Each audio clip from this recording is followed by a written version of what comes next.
Alright guys, and we are live. Welcome back to another episode of TRACKBACK fam, Monday afternoon or slash evening streams. There is a lot to get through today. There's a lot to... I say this every week, guys. I do say this every week, right? But there's a lot to get through today, bro. We've got the Brown and Mbeumo news coming out. We've got the Hugo Ekitike talks beginning. Well, Manchester United talks beginning between Eintracht Frankfurt, which is Hugo Ekitike's team.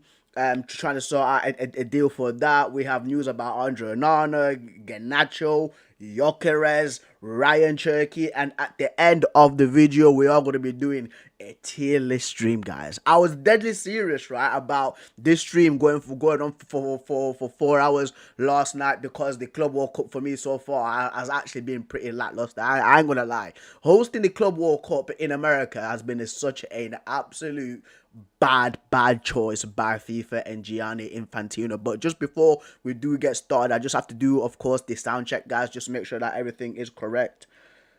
Okay, cool. Yeah. Well, yeah. We're good. We're cooking with fire right now. We're cooking with fire. But guys, let's begin with the first news, right? The news that's been on every Manchester United fan's heads since Thomas Frank did move to Spurs, and apparently Spurs hijacking Brown and Mbeumo. So yesterday it was the Montreal F1 GP. So usually what Sky Sports do is they go down the circuit, right? Like I think it's like Martin Brundle's like grid walk. That's it. It's a grid walk, and they interview a whole range of famous people, from like actors to like athletes, dancers, singers, rappers, you name it, right? And Brian Mbeumo is actually on holiday in Canada, in Montreal, so he went to the F1. Sky Sports caught up with him and they interviewed him, of course. What else would they speak about? The whole news between him either going to Tottenham Hotspur or going to Manchester United. And these are the quotes from this interview. I can't show you this clip because Sky Sports on YouTube, they move absolutely mad. They block videos. They do a lot. They do a lot, right? So I will grab this quote from the Manchester United, from the Manchester Evening News. I think this was, who wrote this article, by the way. Let's see who wrote this article. Shout out to man like Sean McCormick for writing this article. And he's taking the quotes from that interview regarding Brian Mbeumo. And basically, this is the start of the quote.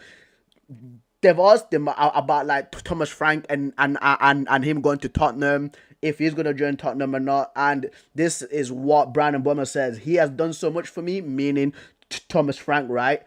Speaking to Sky Sports, he has trusted me from the start, developed the team so well, developed me as a human being and a player so much, and I wish him all the best. And and wish he is going to do well. You get what I mean? Like, that's a good relationship that a player and the manager has, right? But for me, and what a lot of Manchester United fans have basically taken from this quote is, I wish him all the best. You get what I mean? Like, you know, when you're breaking up with somebody or when you're trying to avoid somebody, it's like, mate, I actually wish you all the best. Like, trying to not get involved in something. This is what it's kind of looking like with Brian Mbeumo. Brian Mbeumo is like, good for you, mate. Enjoy Tottenham. Like, that's how it's looking like, guys. I ain't gonna lie, because he was skirting around there, right? Like, of course, trying to not pull what Victor Gyökeres' freaking agent did over the weekend, saying he's flat out rejected Manchester now because he's waiting for Arsenal, which we'll get to in a second as well, right? But it's looking like Brian Mbeumo was actually trying to distance himself from this. And there is also a tweet that was put out literally like later on by Fabrizio Romano, this around like 2:30 this afternoon, and it states, right, the discussions are also still ongoing for Brian Mbeumo with Manchester United, having an agreement with the player in place. But are still discussing club to club, so still no deal done. Listen, right, I did mention last week that the transfer window was closed for around 6 days due to this whole Club World Cup madness. I don't know why they closed it for like 6 days, which absolutely makes no sense. It just halts teams' progression to signing players, and it also gives like the impetus for other team to stick their noses into Manchester United's business, right? And there's still no deal done, guys. for me, like that's what I'm worried about, because once again, like Brentford are trying to siphon money. They are trying to siphon money off Manchester United, because we actually put a bid in like a week and a half ago for like what 55 million. Well, I'm pretty sure it was like 45 million plus 10 million add-ons, right? So that's 55 million pounds combined. But Brentford are looking for more money, and I just want this over and done with, bro. I'm actually starting to get fed up with this, bro. Like this. When it comes to Manchester United, this is always the issue with us. We're always monitoring players. We're always freaking trying to go less. And I do understand that, like, we've been ripped off multiple times with other players, right? In the past, but we should just get this over and done with, bro. Like, we genuinely should, because I'm pretty sure pre-season starts like July 1st. I'm pretty sure, no, it's July 1st, isn't it? That's when pre-season starts.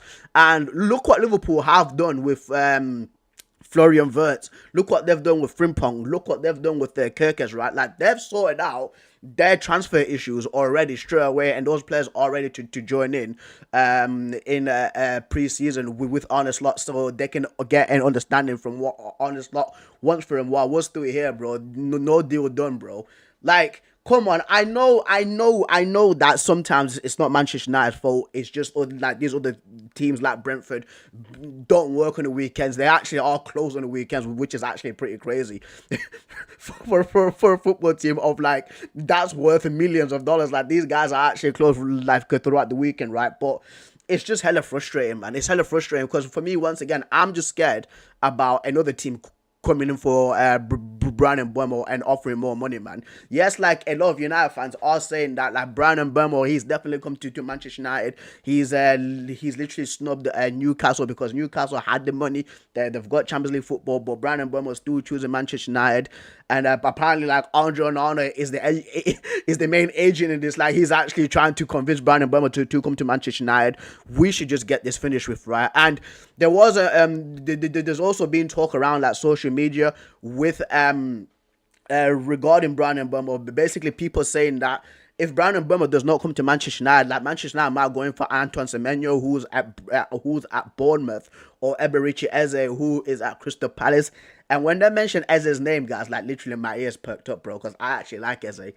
I think that Eze is a brilliant football player, but first choice is definitely Mbeumo, bro. First choice is definitely Mbeumo, because for us, we just need the goals. We need goals, bro. That's what we need. Like, our defense, aside from Andre Onana, our defense last season was actually pretty good. Harry Maguire was good for us. Lenny Yoro was good for us. Delink was good for us. Mazraoui was good for us, right? Like, our issue was just scoring goals. And yes, with Mateus Cunha coming in, that's a massive help because he's going to contribute with the goals. We need another right attacking midfielder. Mbeumo, hopefully it's him, to come in and also chip in with the goals, and of course a striker too, because like if we get more goals, I'm pretty sure we can finish in the top 6 for next season. But it's just depending. It just depends on how our transfer window goes like this summer, man. Like, I just hope that we'll just bring in some. Come on, man. We need to sort this out, dude. We need to sort this out, guys. Like, honestly, right? Like, every single year, I've been saying this since 2018. This has been 7 years, guys. Like, every single year, right? Manchester United have never been prepared for the beginning of the season.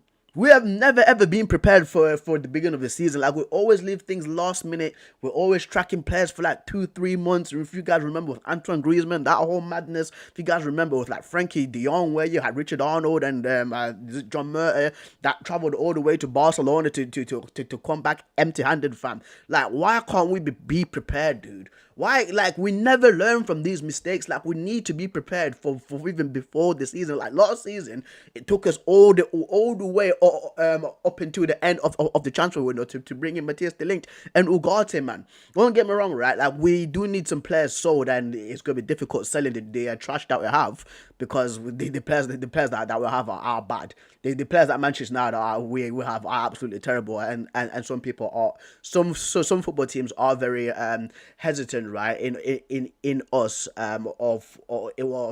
so some teams are hesitant buying those players from Manchester United. Like, this is why you gain like these loan deals, loans, bro.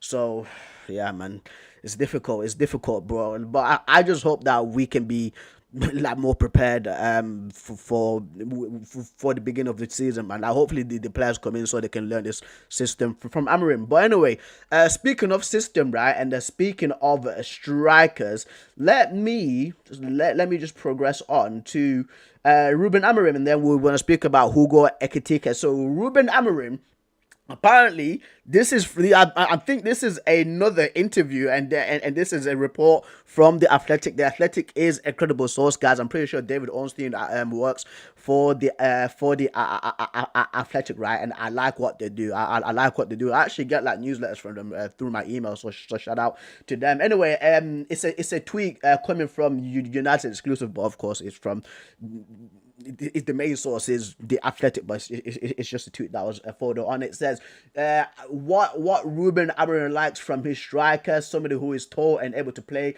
with his back to the goal. That's not Højlund. Højlund can't even play with his back to the goal. Like, literally, the guy's got like a trampoline touch. A centre forward who can get hold of goal kicks and work as a hook from which Amorim's other attackers can get close is welcome. Strikers with explosive pace suitable for running in behind defenses or running the channels. Solid repeatable ball striking. Solid, repeatable ball striking methods. Players who can turn a half chance into a goal because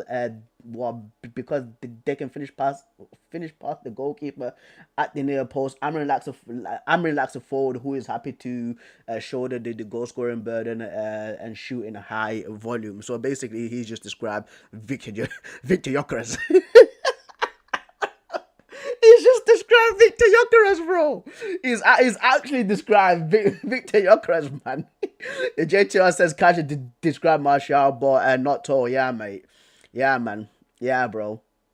Yeah, man. But a lot of people are coming up with a different, like, freaking names. Man said sounds like Rashford. Brooklyn casually described Osman. I wouldn't say like Osman's like his game back to goal isn't as good as Gyökeres. Like, in my opinion, like Osman in the box. Don't get me wrong, disgusting, absolutely disgusting, bro. Like, it's so lethal.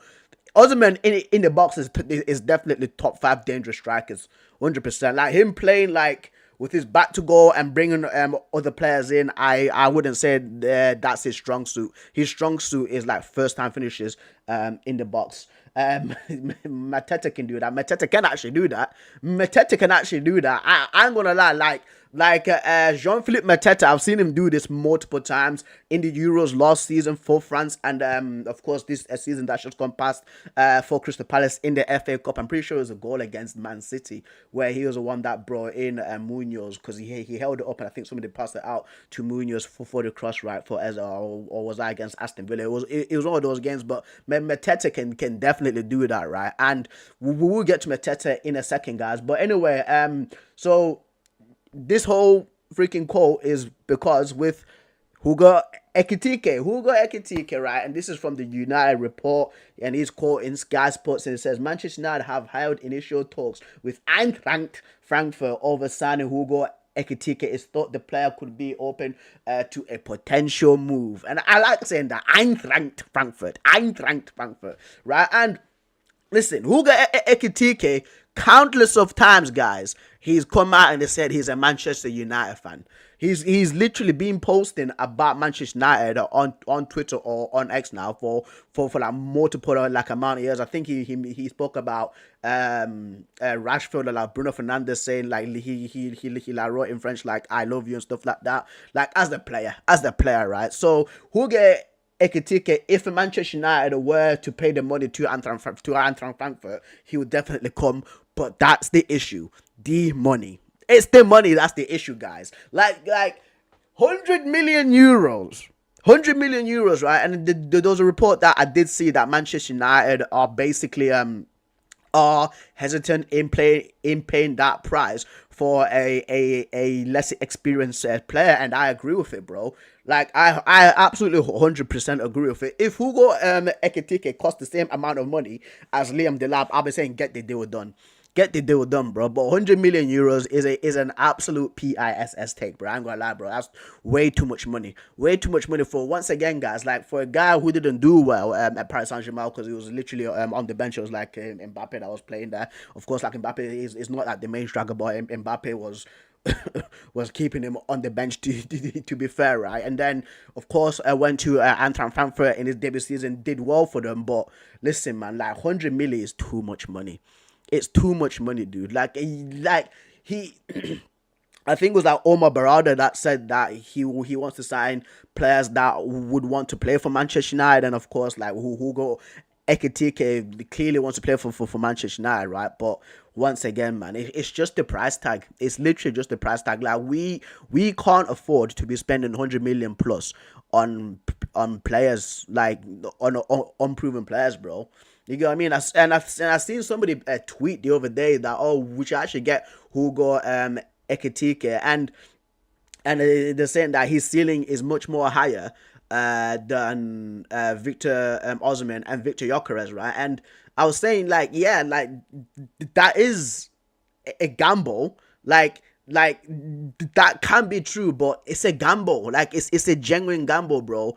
You get what I mean? Like with Newcastle, they took a chance on Isak, and look how well it turned out for them.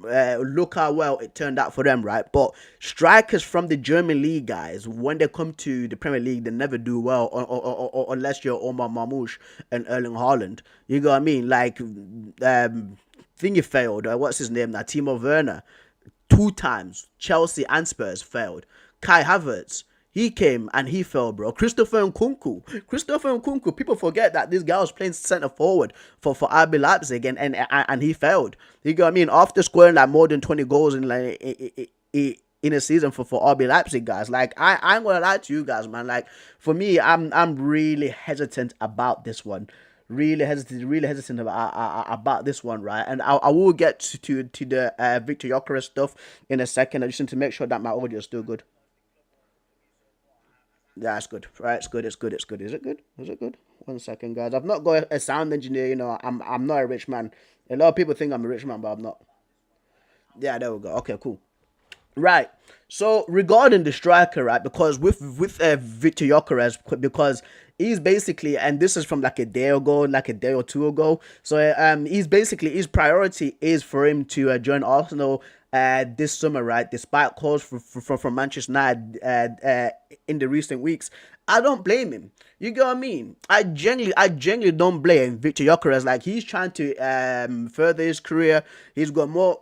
He's got more of a chance of winning trophies with Arsenal. He's got more of a chance of winning the Premier League and the Champions League with Arsenal than Manchester United right now. With Man United, guys, like, we are the ugly guy in the party. Like, we used to be all good looking and stuff like that, riding a motorcycle, long hair, ripped. But now we are balding, we are fat, we're unattractive. While Arsenal are this Chad looking guy, and Victor, yeah, pause, by the way, pause before people turn this thing wrong. Pause, by the way, pause,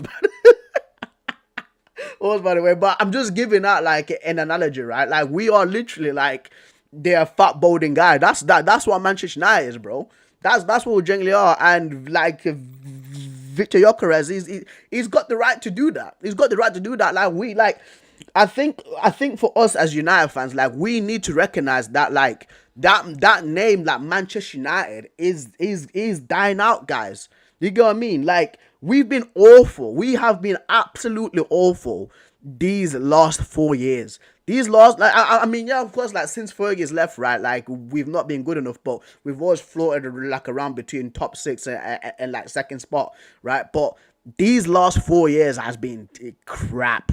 We have been terrible, man. And again, I'm not blaming Victor Gyökeres, because he's a quality striker. And right now, there's not a lot of strikers, but it's looking like Arsenal are chasing Ben Sesko. You get what I mean? Like, it's looking like Arsenal are chasing that guy. And if Arsenal were to get Sesko and Victor Gyökeres is like, you know what? I am back. Hey, Big Ed. Hey, big head, long time no speak. Guys, I would take him. I would take him, dude. I would take him. It's far better than Rasmus Højlund. It is far better than Rasmus Højlund, bro. And again, we shouldn't, I know it's so, United fans, I know it's so sad that I'm saying this right now, right? But we can't turn up our noses yeah, you didn't want to play for Man United. We're Man United. We're Man United. We can't turn we can't turn our back, right, on a player like this. We cannot do it. We need a striker. And if a Victor Gyökeres says listen, Arsenal didn't want me. Do you guys want me? Sloppy seconds. I would take the sloppy seconds, dude. I would who are we in this day and age, right? The guys, we finished in 15th place, bro. We're a shambles. We're a shambles, bro. So listen. I would 100% take Victor Gyökeres, because that's the striker that Ruben Amorim absolutely described. That's the striker that Ruben Amorim absolutely described when when he was speaking about his ideal striker, mate. Innit? Right. So this is from yesterday, and it states that Alejandro Garnacho's priority is to stay in the Premier League while he is set to leave Manchester United this summer, despite Bayer Leverkusen interest and Ten Hag's appreciation. The deal looks complicated, and the Premier League is the player's first choice. Yo, I tell you what, mate. I tell you what, bro. Whoever's got the money, listen, guys. Whoever's got the money for Alejandro Garnacho, I really don't care what this guy wants, bro. I really don't care, bro. I really these current players at Manchester United, whatever they want, I really don't care. Rashford wants Barcelona, which we will get to in a second, because there's other teams in for Marcus Rashford. But it's looking like Rashford's waiting for Barcelona. You got Garnacho wanting to stay in the Premier League. Whoever's coming with the money for these them, first come, first serve. First come, first serve, bro. I am not waiting for this. Oh, you know what, right? After the stinker that me and my teammates dropped, and Man United are selling me, I want to stay in the Premier League, because I can choose. You know what? I can choose. I can no, bro. First come, first serve. Paid. Apparently, is worth around 40 mil. So if a team in the Premier League, West Ham United, apparently West Ham's broke, but if they sell Kudus, so if they sell freaking Paqueta, West Ham United, if you guys want a left winger because because Kudus is leaving, you know what I mean, and you can get somebody for 40 mil. Garnacho's there. Newcastle, if you want Garnacho, because you're the world's richest team now, Garnacho's there, bro. You know what I mean? Because Chelsea is looking like they're going in for the Fofana kid that was at Lyon. Because I was there actually, that United game at Old Trafford, and he absolutely tore us apart. So he looks like a player. He's better than Garnacho, by the way. He is. I ain't gonna lie, bro. He's better than Garnacho, fam. He's better than Garnacho, right? So listen, if the Spurs, if you with that Europa League prize winning money, if you guys want to come and sign Garnacho, he's right there, bro. These man think they genuinely think they get a choice in this after the crap they gave us in the 24-25 season. This is crazy, absolutely crazy, bro. But yeah, I said Manchester United ruined another one, bro. Come on, man. Man City wants to Duncan Alvarez so bad. Atletico Madrid. If Atletico Madrid want him, bro, come and take him, fam. You get what I mean? And the thing is too, right? Listen, you can see it right now. Right? Garnacho goes to a different team, like in the Premier League, does what Anthony Langer did, it plays well, right? And then you've got United fans, we shouldn't have sold him. No, the guy, I'm sorry, but he's not good enough to play for Man United, bro. It's not, fam. The decision making, the ego that he has, he thinks he's Cristiano Ronaldo. Wow, he's got the ability of I don't know. I show speed's bad, right? But his ability is not Ronaldo, fam. It's not Ronaldo. His ability is Real Valladolid, bro. That's Osasuna settings, fam. You get what I mean, bro? That's what it is, man. So listen, if any team wants to sign Garnacho, first come, first serve, bring the money, you get him, mate, you get him. Right, Andre Onana is expected to stay at Manchester United. Ruben Amorim enjoys a warm working relationship with him. Listen, bro. When I first read this morning, bro, like I looked at my phone, right? I was like, you can't be serious. You can't be serious. Samuel Lucas has reported this. A guy is he is hit and miss.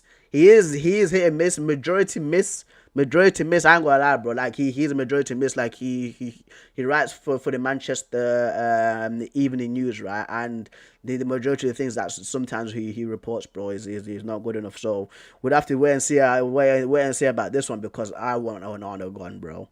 I wanted him gone last summer. After what Onana gave us in the 23-24 season, especially the Champions League, with the mistakes versus, like, I think it was like Bayern, the first game at the Allianz Arena, you know what I mean, the Copenhagen game, the game against Galatasaray, that 3-3 game versus Galatasaray, like, cost us, man. Like, Andre Onana's cost us a lot in Europe, dude. There should be no way back for this guy. There should be no way back for this guy, right? And there's a lot of fans right now saying we want Emi Martinez, who is at Aston Villa. And I'm here thinking to myself, I was like, why are Villa getting rid of Emi Martinez? Is it like some sort of like contract issue? Why are Villa getting rid of him? Because looking at Emi Martinez, and this is a question that I've been asking myself for the past few days now, right?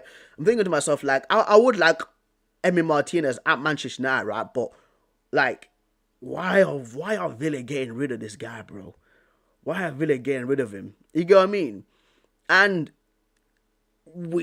if we sell Onana, right, I think that we use the money that we sell Onana for to bring in another goalkeeper, because goalkeeper is definitely one of the spots that I was saying this summer transfer window we should be rectifying, dude. We should be rectifying that as much as possible, because our second choice goalkeeper is not good enough. He's not good enough as well, bro. Like, I'll take India, dude. Oh my days, man. So listen. Andre Onana has to go. Andre Onana has to go. Like, there's no working relationship and all this kind of stuff like that, bro. Like, I get that they're boys, I get that they're friends, but this is football we're talking about, bro. This is professional football we're talking about, and results matter. And the results that Andre Onana has been giving us are not good enough. They're not good enough to be a Manchester United goalkeeper. The guy needs to go. That's it, bro. That's it, fam. You know what I mean? Like, I like Anthony Martial, but it turned out he was not reliable. On his day, he could be a brilliant player, but it turned out he was not reliable, dude. And same issue with Andre Onana. Man needs to go. Bro. 30bet said, man, United value. That's actually pretty funny, bro. United value warm working relations more than having a competent goalkeeper. We need results, bro. We don't care about this warm working relationship, bro. We need results, man. We need a goalkeeper that can save a ball. You get what I mean? We need a goalkeeper that can actually catch a ball when it's falling down, rather than flumbing it in front of Jorginho Rute's feet. The mistake that he did against freaking Brighton, bro. You get what I mean? Like, the amount of, like, goals that Onana conceded for United are shocking. The Forest one, I think it was like Gibbs White, where he shot outside the box. The ball goes straight to Onana, but somehow he still messes it up, man. It's way too many mistakes, dude. He's costed the defense. As I said about like 15 minutes ago, right? Like, our defense, guys, the Man United defense, in my opinion, last season was one of our bright things. It was genuinely, even though, yeah, we did finish in 16th place, right? But the majority of the defenders were our best players. If you get what I mean? Like, aside from Bruno Fernandes and Ahmad, like, the link for us was pretty decent. I loved Euro. Once again, Maguire was good for us. Mazraoui was one of our most consistent players. You get me? So, as long as if Onana is playing in that for us, like, those defenders will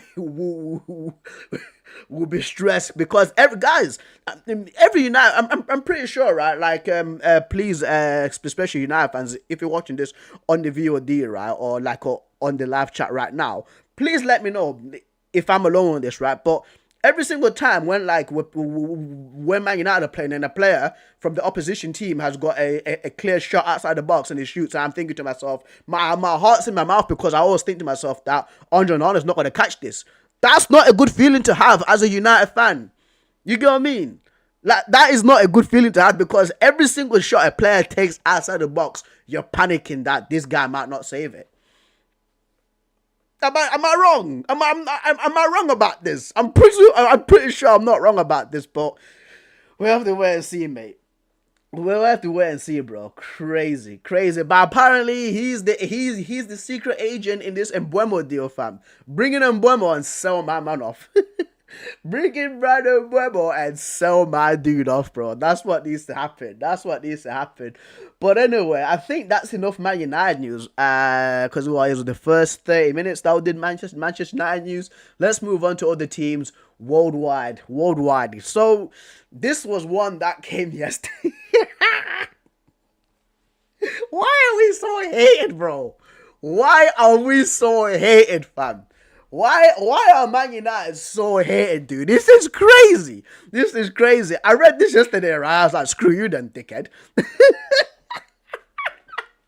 Listen, as a dude who's been watching Ryan Cherky since he was like 16 years old, pause. I know that sounds so wrong because one of my colleagues keeps on speaking about this, right? But it sounds so wrong, right? But for me, I still do a lot of like wonder kid like scouting things, and I speak about players, right, who are like really good up and coming young players. And Ryan Cherky was one of these kids from around 2020, like late 2020, right? And he's still unbelievable, and I wanted him at Manchester United. This whole news with him being linked with Man United during the Lyon quarterfinals, in the Europa League, where basically Manchester United looked like we were going to sign him for like 30 million, right? And I was thinking to myself, like, come on, man, Ryan Cherky. Well, it would be awesome to sign a player like Ryan Cherky, like naturally talented football player, like again expresses himself well on the football pitch. And ever since the whole game versus Lyon transpired, where Manchester United were losing about 4-2. Yes, I did leave early, by the way, because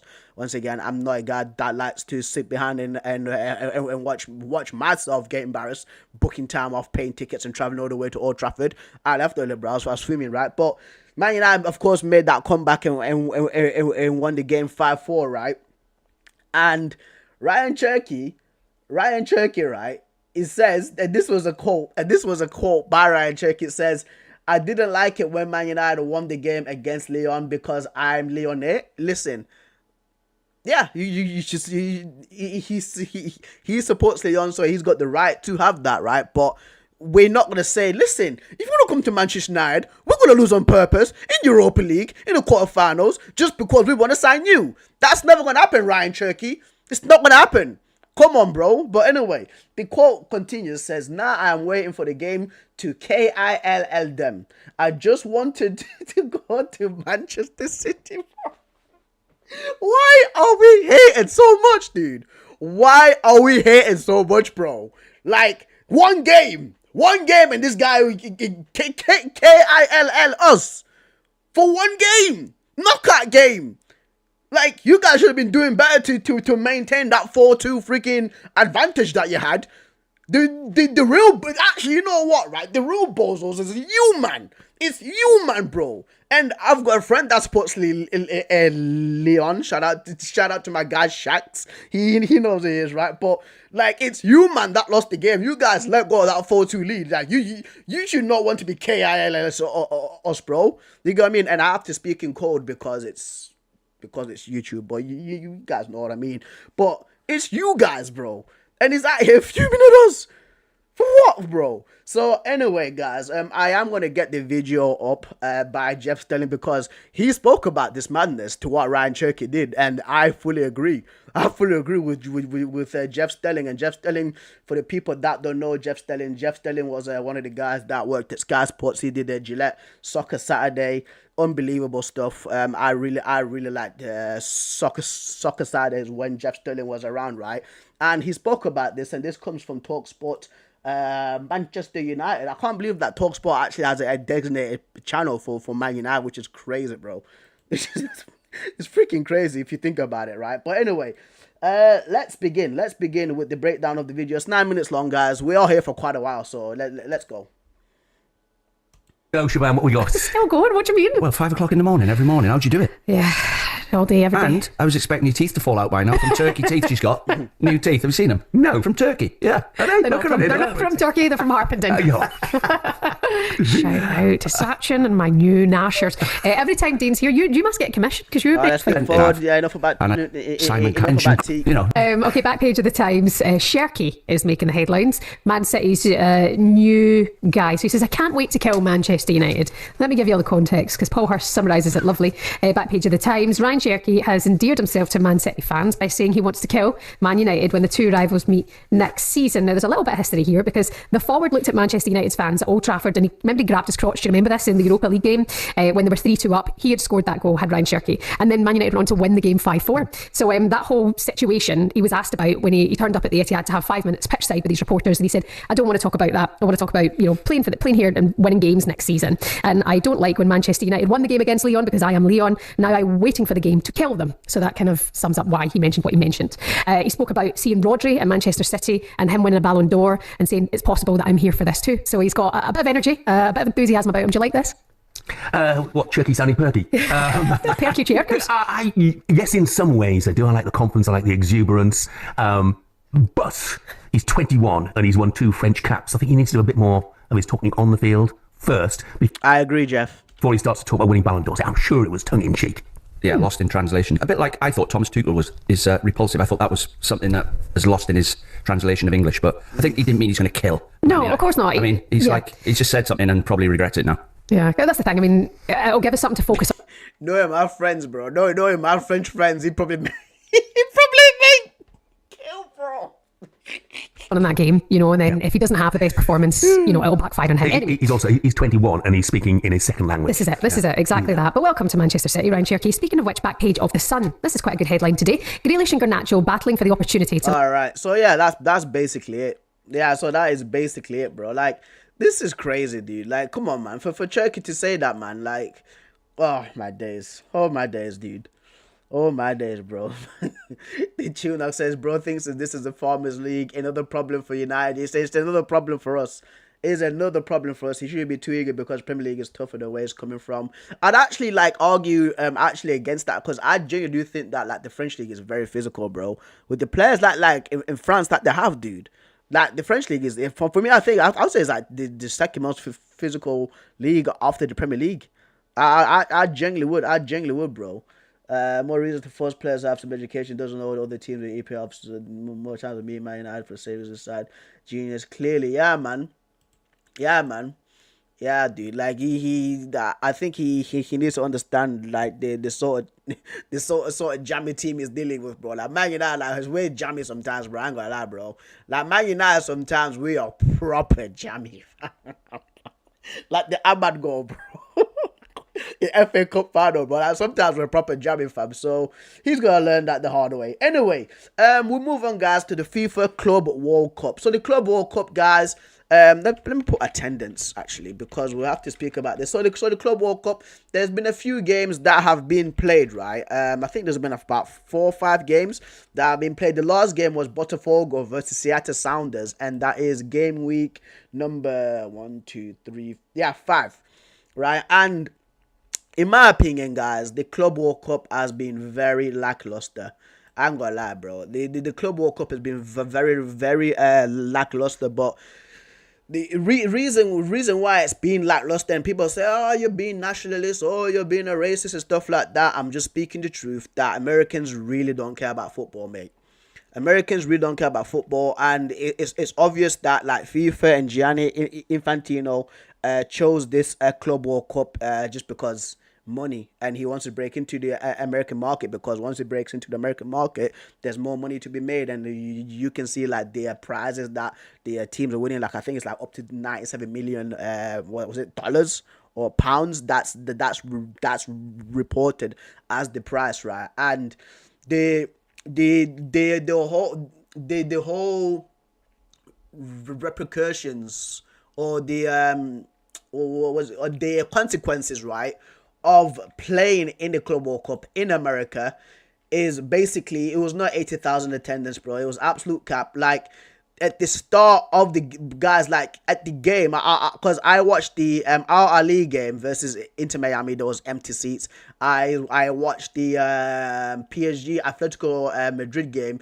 There was also like around like it was also there was also empty seats as well, because the Rose Bowl stadium in California, in LA, it's close to like downtown LA, I think, right? That seats 89,000 people, and there was scattered seats like around. If that's the sort of thing, like, no, not even if, that sort of thing does not happen in Europe, guys.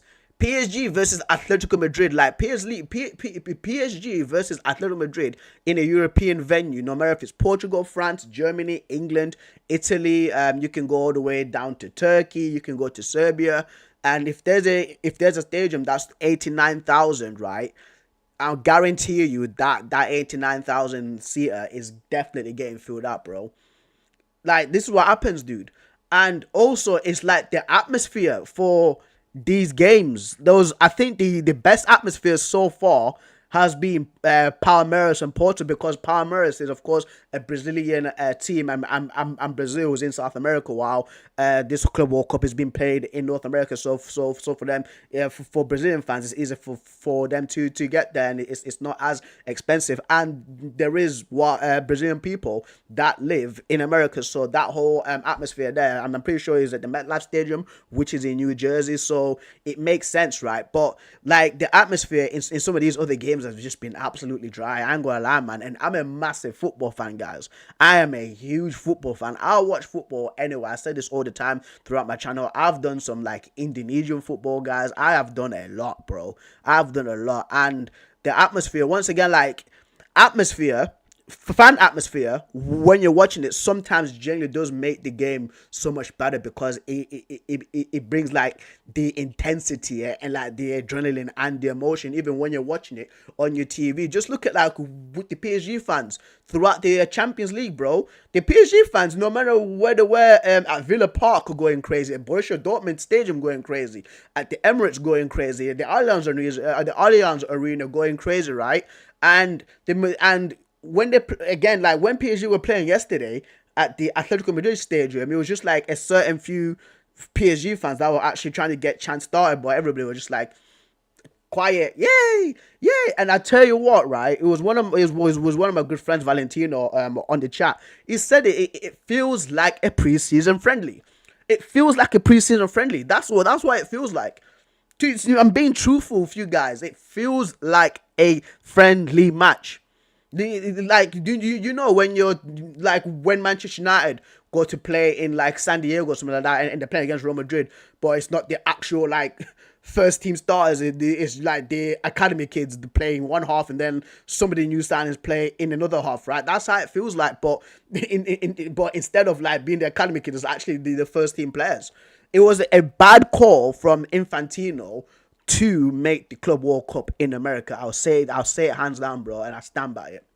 It was a massive bad call, right? And the thing is too, again, like, Americans don't care about football. We just have to be real with it. And this is the same country that's hosting the World Cup next year. But I'm pretty sure with the whole World Cup, it's gonna be absolutely different. It's gonna be clearly different, because everybody knows about the World Cup, right? But like the Club World Cup, yeah, like it's something for me.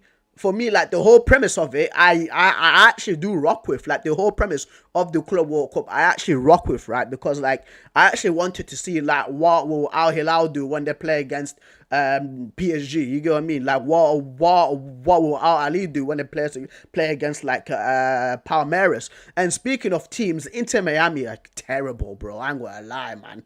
Inter Miami, bro, like, their defense is terrible, fam. Their defense is so bad. It's so bad. Like, Al Ali, and it was the keeper, I think it was Story, that saved them in the first game, bro. Like, he even saved the goalkeeper. Like, he was clearly the man in the match. But like, Inter Miami should know that she had never been in this tournament, bro. If they're bringing in Inter Miami, they should have just brought in Al Nassr, because the Inter Miami thing was just for Messi. That's what it generally was. It was just literally just for Messi, bro. They just wanted Messi to play in this tournament, but I had to come up with an excuse just to put him in. I'm just being truthful. I'm just being truthful. This is what the majority of football fans say.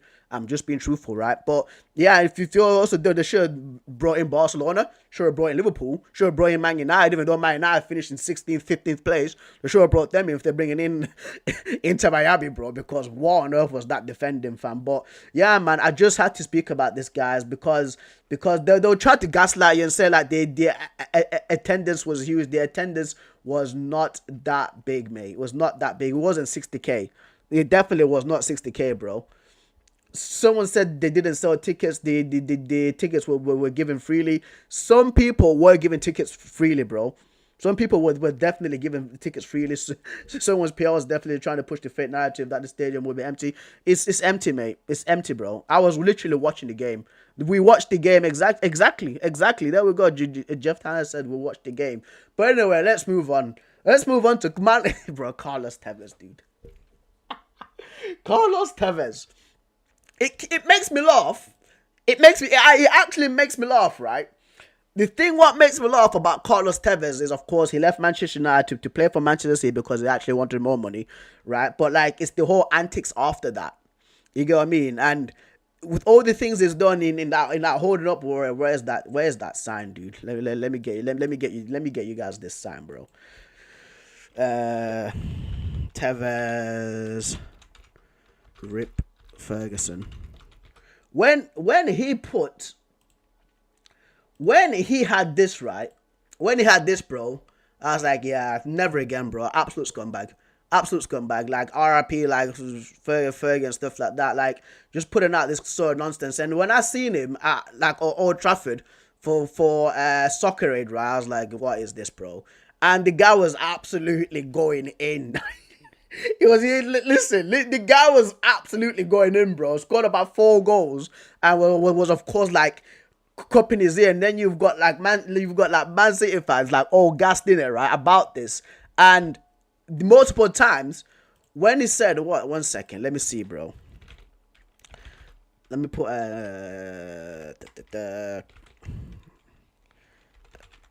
Tevez best 5 players. Best 5 players, bro. So he named the team, right? Because I had to speak about it because this is really funny. Right? So basically he's doing all these kind of things. He's copying Man United fans and stuff like that. And I'm thinking, this is the same idiot that played for Man City. This is the same waste man that was doing all these crappy antics in it, right? Even like holding up that whole board with like about RIP Sir Alex Ferguson. And I'm thinking to myself, like, isn't this the same prick that always chooses Manchester United legends that he wants to play with rather than Man City legends? Like, what is this, bro? Like, is my man confused, dude? Is my man confused? And again, I know this is it's not my God-given right to say, basically, I know it's not my God-given right to say, he shouldn't be doing this, he shouldn't be doing that. I don't want him to play with him because as not right. It's like I don't think I'm that divine. It's not my right, but I'm just questioning this as a football fan, and I'm thinking to myself, if you really didn't like Manchester United as much, why are you choosing that you want to play with Man United legends when you retire? This is a quote. This is a quote from Tevez. When I retire, I want to create a formation with the best players I've played with, said Tevez. My team will be Buffon, Hugo Ibarra, Rio Ferdinand, Manchester United player, Gabriel Enzo, Manchester United player, but I'm pretty sure I played with him in Argentina, and Patrice Vieira, and also Jason Park. Like, what are we doing, bro? What are we doing, fam? You get what I mean? So that's him, fam. Because he's always like twerking about Man United legends all the time, and like Man United, bro. Like you chose to represent Man City, bro. Like go go and play with them, with Snake yourself. Go with them, you Snake, fam. Go with them. Go play with your Man City legends, you Snake, bro. You get what I mean? But I just had to say that, mate. I just had to say that, bro. I just had to say that, fam. Because yesterday, this guy was moving crazy, bro. Even like Bonucci as well, just absolutely taking out that poor girl. Let me put Bonucci, bro. Let me put Bonucci, mate. Bonucci absolutely cleaned out that poor girl, bro. Look at this. He absolutely took her out. and she like face planted as well and everything, bro. That's crazy. That is crazy, bro. For Bonucci to do that. For Bonucci to do. This man didn't get like the memo of a charity game. Like these guys, like the majority of these people, just famous people. They're not like professional football players or even professional athletes. He absolutely clattered her, right? But listen, man, like Soccer Aid, man, like, I always like watching Soccer Aid. Like Soccer Aid is fun to watch because it's for a great cause. You do see funny stuff as well. During that whole 90 minutes, and it was Tony Bellew that got injured. I think he pulled his hamstring. From what I'm seeing there, man, I think he actually pulled his hamstring, and it was the rest of the world that actually won it. I think it was 5-4 with a goal from Big Zoo, and Zoo supports Liverpool, and he's out here doing a Ronaldo celebration. He's doing the Zoo celebration, and again, like you're thinking, you support Liverpool, you're out here doing a Man United legend celebration, bro. But anyway, man, like yeah. No, it's actually fun. Sam Quet coming out to the You Never Walk Alone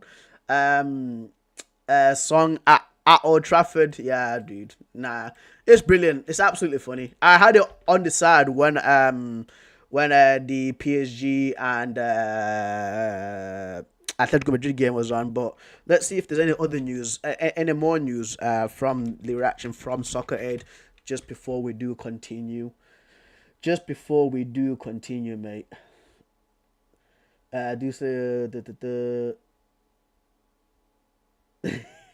Roy Keane. They asked me if the manager wasn't the rest of the world team. I couldn't say no quick enough. Kids blowing holes, women screaming, I don't know.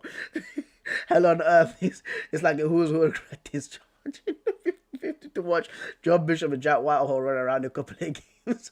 That's this tomorrow against Jonathan Wilkes, famous for what? Wiping Rafi. Oh, amazing. It was easy to form. I don't care if my child should be great for the contact.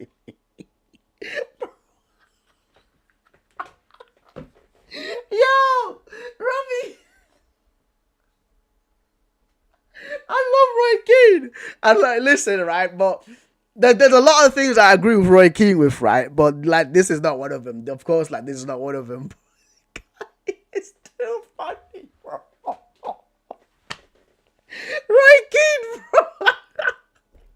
Oh my god, bro. Oh my days, bro. He's one of my top 5 favorite United players ever, by the way, man. Like, Rakino kills me, man. Roy Keane absolutely kills me. Nonsense. It's an absolute nonsense. Oh my god. Oh my days, bro. Oh, it's likely not genuine. That's good, bro. It sounds like him, though. It sounds like him, bro. It sounds like him, mate. You know what, right? But I'd rather watch Soccer Aid than Man United. I would rather watch Soccer Aid than Manchester United, mate. I rather would, bro. I rather would. But yeah, man, like Wayne Rooney as well, scoring, dude. Like it's great, like seeing like the legends back at Old Trafford. Rooney still got the quality. Carrick, Gary Neville, Ginge. Oh my days, Ginge, bro. Angry Ginge yesterday, guys. Prime Cannavaro, bro. He was flying in with it, bro. Ginge was flying in with the tackles, goal line clearances, headers. Ginge was absolutely fantastic yesterday, bro. Like, if people are looking for a centre back, you sign Ginge, dude. The guy was out here doing everything, mate. Bro. I actually came out and said, just from watching it with my mom and family as a kid to playing in it with the heroes and icons I've looked up to. Thank you, everybody. Yeah, mate. Ginge was on smoke yesterday, man. Like, Ginge, like, you know what, right? I have to give a clap to Ginge. I think he played the full 90 as well. Bro. It was crazy, dude. It was crazy, man. Like, is that a better performance than Phil Jones at Old Trafford, bro? Is that a better performance than Phil Jones at Old Trafford, dude? Oh, mate. Crazy.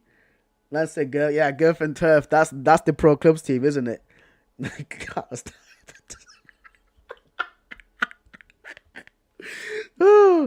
Mate. Oh my god, bro. Like he was going in. He was absolutely going in last night, man. Absolutely going in, mate. But yeah, man, we're another thing. Man like Ginger, bro. You know what? The guy actually like won me over last night, bro. Because I was like, you know, it's just he's just another creator. But bro, crazy. Ginger went from doing live streams in his bedroom where the paint was peeling off to clearing the ball off the line from a Rivaldo shot while representing England soccer at Old Trafford. That is genuinely unbelievable. What a story. It's a brilliant story for him. Absolutely incredible story for him, man. This was fantastic. Yeah. Madness. Absolute madness. But anyway, guys, let's continue with other news. With other news from around. You know what I've not done in quite a while? Reddit. I have not done Reddit in quite a while, man. Oh my days. Oh,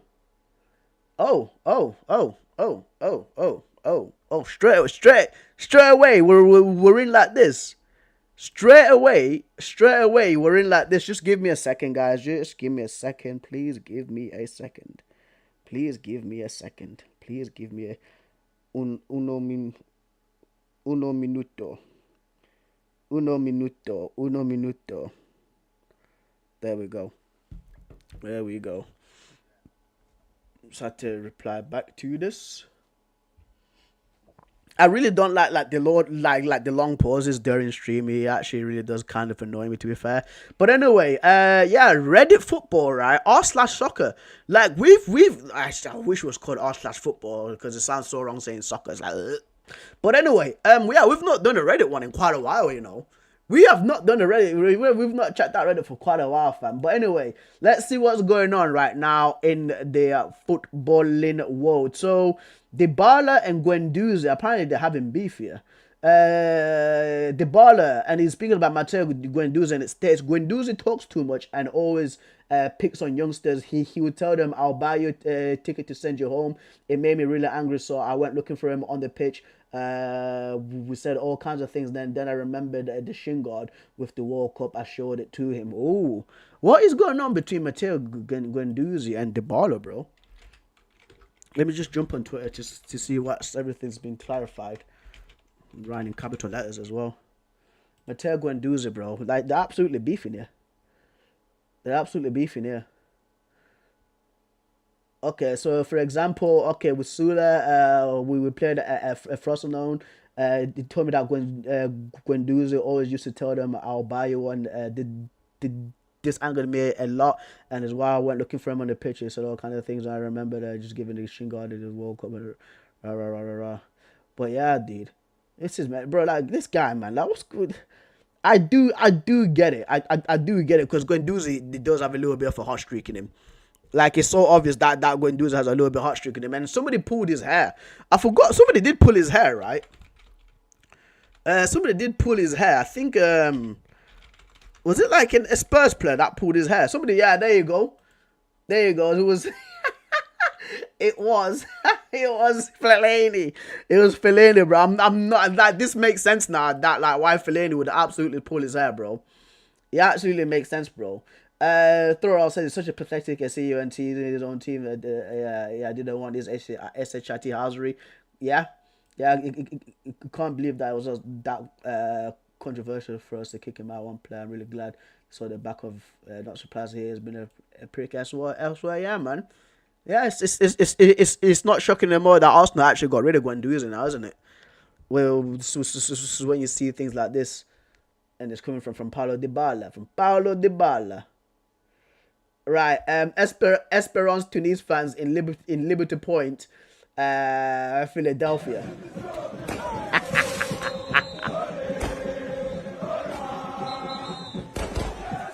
Bro.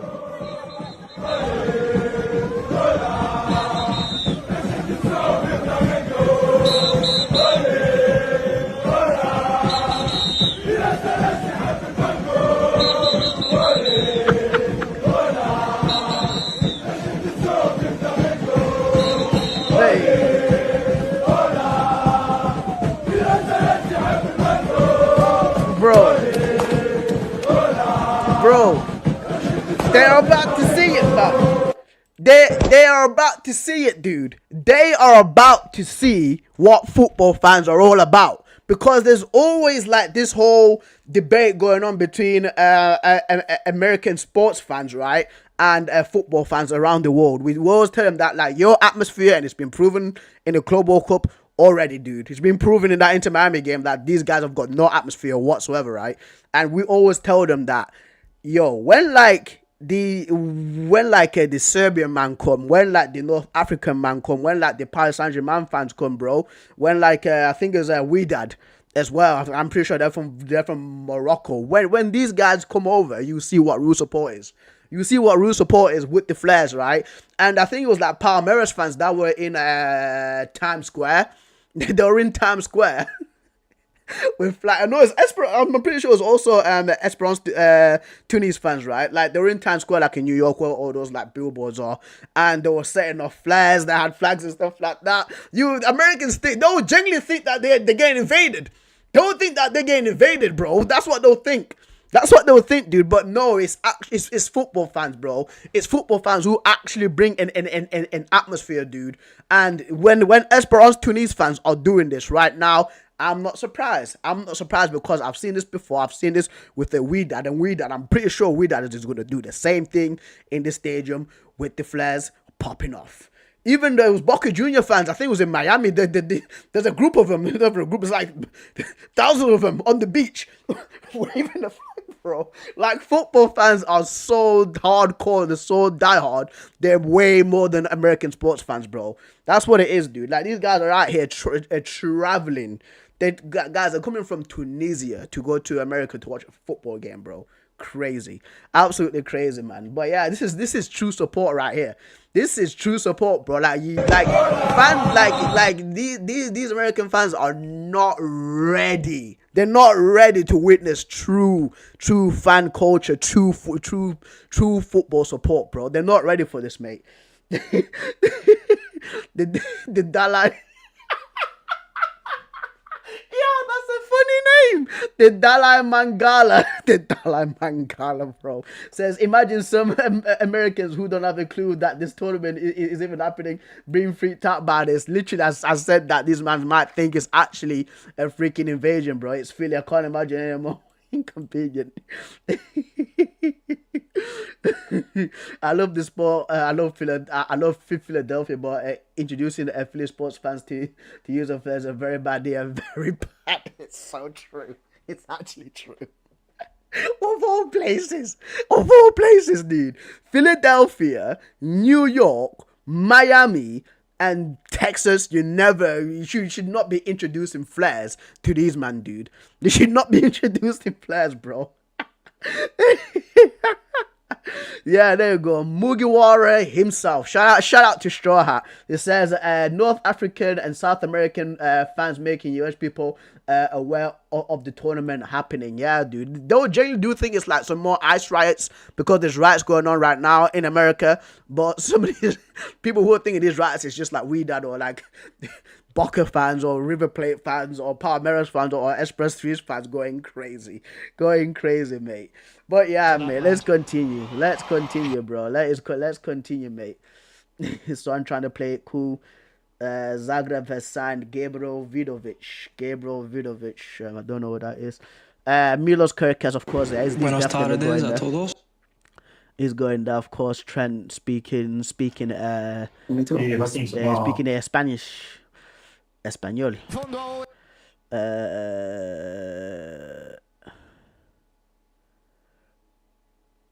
Dortmund CEO Watzke says, especially for the DFL, the Deutsche Football League, it's a shame that a player like Florian Wirtz is leaving the Bundesliga. I wouldn't have any problem at all if he had gone to Bayern Munich. That would be better for the Bundesliga. Yeah, bro, this guy is happily admitting. He's happily admitting that, you know what, it would have been bad if he went to Bayern Munich, just strengthen that team again for them to win another Bundesliga, bro. Yeah, mate, people are not happy with him, aren't they? The same guy will cry if he was a Dortmund player. Yeah, bro. People are not happy with my man, aren't they? People are not happy with my dude, bro. Get to the tier list in a second. Get to the tier list in a second because there should be not best news, but hot news. Let's check out the layers hot news, guys. Let's check out the layers hot news. Oh, we've already seen that one. Liverpool closing an agreement with Kirkes. Spanish National Court sentenced 4 men that hung with Doma Vinicius Jr. been considering a hate crime. God. Mark Ter Stegen continues to home Barcelona fans. Can't wait to get on the offer. Yeah, there you go. Bro, like, this Delano guys actually asked a really good question. What happened to Ter Stegen? I feel like he was one of the best keepers in the world in 2023. Now suddenly he's not good enough to start at Barcelona. What did I miss? Couple of injury and an impatient fan base. Oh, okay. He wants to keep warming the bench at Barcelona. Yeah, bro. Like, what's up, bro? Like, why are Barcelona like fans really don't like Ter Stegen? They really don't like Ter Stegen, bro. Crazy. Yeah, Florian Wirtz made it. Oh yeah, Dzeko's gone to Fiorentina. Gareth Bale talks to front US takeover of Plymouth. I don't like this whatsoever. I know it seems like I'm bashing the US a lot. It seems like I'm bashing the US a lot, right? But like with America, with them taking over football teams, especially like English football teams, it's not a good idea, bro. Because like the track record that these men have is not been good enough. Glazers at Man United, Stan Kroenke with Arsenal, like in the last years, he's been a terrible manager. The guy that was at Marseille, he was terrible too.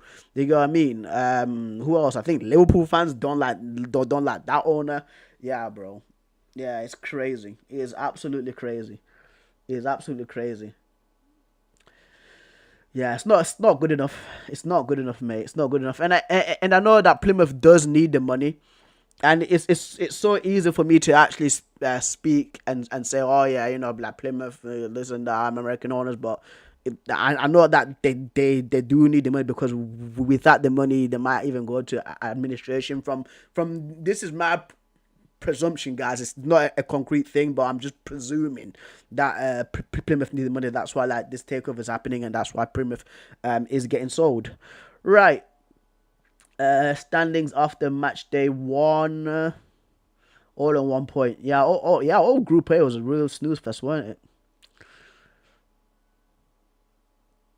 Oh, Newcastle open talks for João Pedro, 60 million rated Brighton forward João Pedro.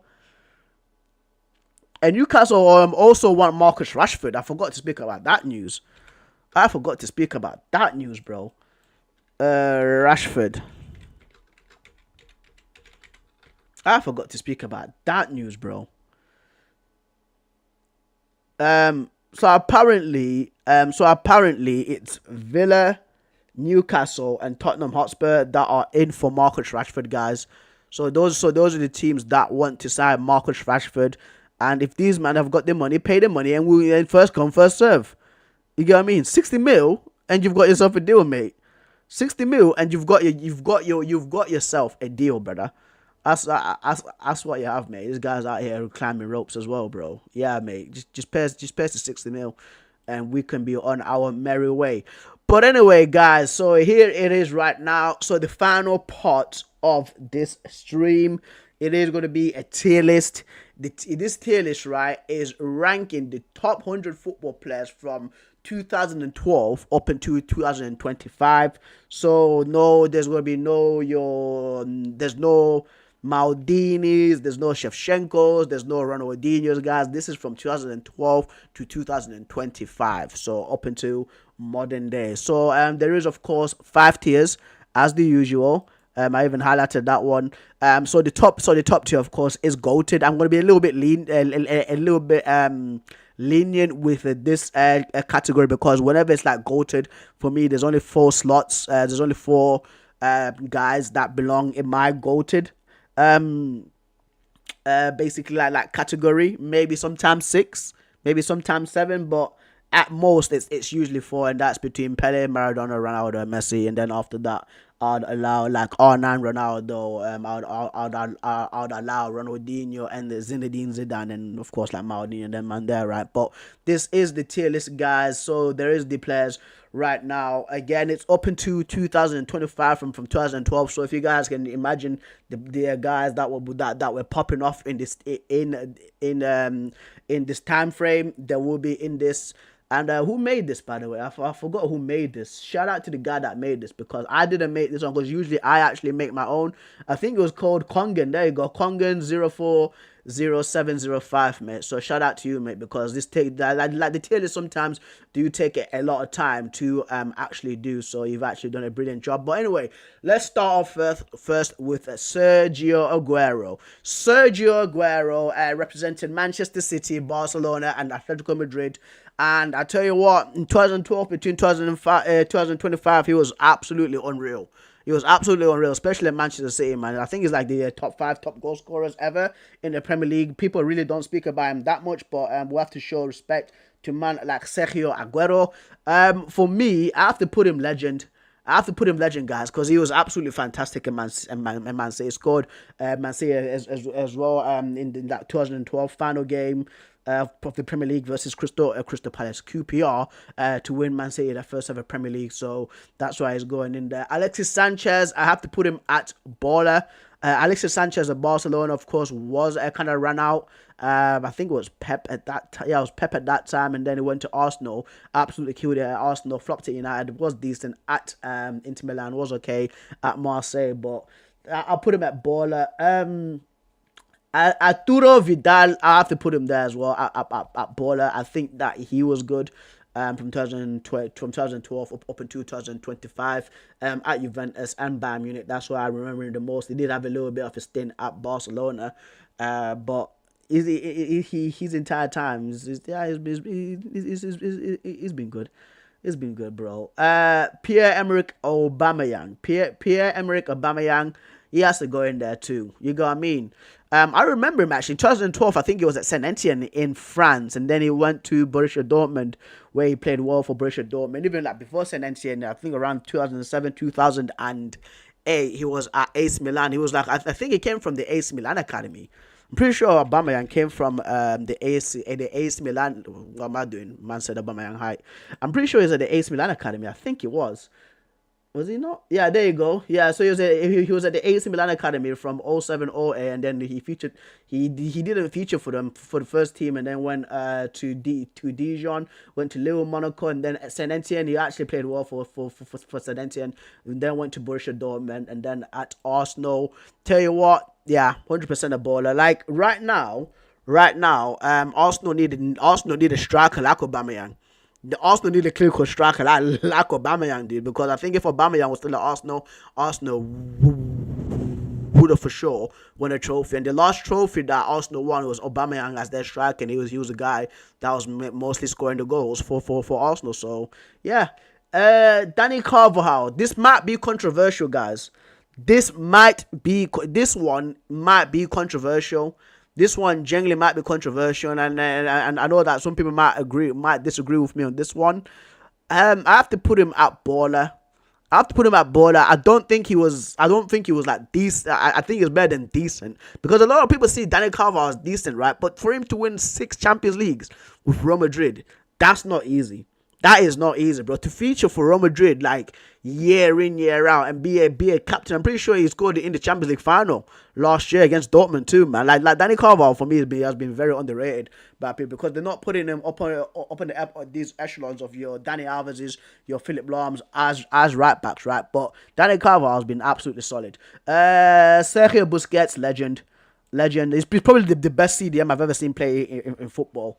He's probably the best CDM I've ever seen playing football, right? And usually sometimes, right, like majority of the CDMs that I think about, they're usually like destroyers that can run for days. You know what I mean? Love slide tackling, like physical players. But Busquets is just a completely different CDM, bro, to all these guys. Like with Busquets, there's not a guy that plays like him. If you get what I mean, like there's not a player who's got the same sort of profile as Busquets, even right now, like in world football, bro. Like the complete intelligence that this guy has. The guy plays with like future sight. Busquets plays football like he sees into the future, man. Like the way that he sells dreams with like a little step over, a little flick, knock around the corner, a little dummy, goes crazy, and then like he plays and you don't see him proper full on sprinting as well. That's the crazy thing about Busquets, bro. Like the guy plays football with his brain. He's not like a really physical player. You never see him like proper like sprinting and taking man out. Like like how Kante, like people say he can cover every single blade of grass. With Sergio Busquets, you never see that from him because like he already knows like where the ball's gonna be or where like a certain like attacking player is gonna be. Stands in that space, snuffs it out, does a little shimmy dummy, releases the pass and it's gone, bro. Like Busquets is crazy, man. Like I love Busquets. For me, definitely a legend. Bernardo Silva, baller. Bernardo Silva, like with the year Manchester City won the treble, especially like in the Champions League final, was mental. For me, I think he was my man of the match, bro. Like even just throughout the entirety of that season, I generally do think that Bernardo Silva was Manchester City's most underrated player. It was absolutely fantastic. The guy can play left wing, he can play left attacking midfield, can play in central midfield. He was at one point in time was playing left back for Pep. Whenever like David Silva was on point, dude, he was crazy, absolutely crazy. Right, Felipe Coutinho. So Coutinho, right, when he was at Liverpool, unreal player. Like Felipe Coutinho spent a lot of times like floating around teams. There was one time where he was like Inter Milan. There was another time where he was at Espanyol. Like Coutinho's been in the he's been around, bro. There you go. Inter, Vasco da Gama, Espanyol, Liverpool, Barca, Bayern, Villa, Al Duheo and Vasco da Gama. Like Felipe Coutinho's been everywhere, right? But for me, his best line of work is definitely at Liverpool. It's definitely been at Liverpool, bro. Like he was absolutely unreal at Liverpool. Spent 5 years there, and his final season for Liverpool was crazy. Was absolutely crazy. Baller, definitely a baller, bro. I wouldn't put him decent. Like Felipe Coutinho on his day was unreal, man. Like he was an issue. I remember there was one time where he played, I think it was like United versus Liverpool in the Europa League, and there was one goal that he dinked over David De Gea. Yeah, crazy player. Jerome Boateng was at Man City, then went to Bayern Munich, was good at Bayern Munich, right? But was he a through and through baller, guys? Please let me know in the comments. Was Jerome Boateng a through and through baller for Bayern Munich? Because people will always remember the clip of him getting absolutely torn apart by Lionel Messi. You know what I mean? Like people know I'm speaking in 2015 where Messi crossed him over and he literally fell on the floor, bro, before Messi went and dinked. Man, you know, but this is the greatest player we're all speaking about here. Like the greatest player of all time. Like, come on, man, it's freaking Messi, bro. Like Messi does that to the best of the best defenders. But is Jerome Boateng a player that's a ball? Was it a baller or was it decent? I'm gonna put him at decent. Man. Like Jerome Boateng was alright. It was alright, man. Right. Radamel Falcao, what? Porto, Atletico Madrid, Man United, Chelsea, Monaco. It's been up and down. It generally has been up and down. At Porto and Atletico Madrid, slapped. Absolutely slapped. Man United, Chelsea, flopped. And then at Monaco, he played well for them, right? So, once again, like, for me, like, Falcao, bro, on his day was unreal, man. Like, Falcao was such a good striker. If Falcao had speed, man. If Radamel Falcao had speed, oh my days, we could be talking about a completely different player. Falcao, for me, was fantastic, dude. I'm going to put him at baller. Man. That's where I want to put him at. Francesc Fabregas, legend in my opinion, dude. Arsenal, young player, came through as a teenager as well in that like invincible team. At Arsenal at 16 years old, absolutely cooked for them. Went to Barcelona. Had a good stint for me, in my opinion, at Barcelona in the 12-13 season. There was one point where Fabregas was like, he scored like 11 games or something like that, like out of 10 games Barcelona. So for me, like Fabregas was crazy. Even for Spain, I'm pretty sure he's a World Cup winner, Euros winner with Spain. He's won the Champions League as well. Like yeah, he's done everything in football, man. Like Fabregas is an absolute legend. Really good manager as well. Like Fabregas is a really good manager for FC Como too. But yeah, definitely a legend. David Luiz, he was decent. I wouldn't say he stinks. I would just say he was decent. You get what I mean? Benfica, Chelsea, Arsenal, Paris Saint-Germain for like 1 or 2 years, and then he came back to Chelsea. But yeah, I would say he's decent. Paulo Dybala, baller, even though he's beefing with Matteo Guendouzi right now at his old age, but I would generally put Paulo Dybala at the baller level 100%. And I think that's David Villa. David Villa Maria legend. I don't know why this list says 2012 because David Villa was active before 2012. Like David Villa around 06, 07 was still around. You know what I mean? Like David Villa at Valencia in that between 06 and 08, Valencia was crazy. Ooh. Yeah, cool. Sounds still good, right? But yeah, man, like David Villa for me in that Valencia team, like mental. And then he goes and plays for Spain in the World Cup. I'm pretty sure he was one of like the top goal scorers. I think it was between him, Thomas Muller, and Diego Forlan in the 2010 FIFA World Cup. Champions League winner, man. Like he was crazy, man. Like, and again, he's the guy that I knew what ambidextrous means, bro. Like both footed finishing, left foot, right foot, crazy. And then I think it was at Atletico Madrid for like one season too, man. But yeah. Right, yeah, that's good. Oh, 1 second, guys. I just have to keep on checking the sound and the audio to make sure that it's good and clear. For you, man, fam. There we go. Okay, right, yeah. So he's definitely a legend. Angel Di Maria. I have to put him at baller. I'm sorry, guys. I have to put him at baller. I'm not gonna put him at legend, man. Like I think legend is a little bit of a. It's not a stretch. It's not a stretch. He's actually got a really good argument to be in that legend conversation. To be fair with you guys, very underrated.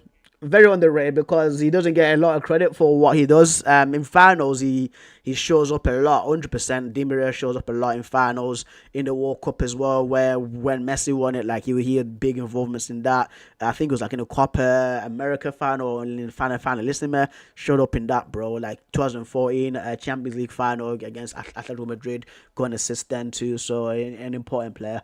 Kevin De Bruyne and David Silva are definitely going in legend, bro. Like two midfielders that have shaped Manchester City's dominance throughout the 2010s and the early 2020s.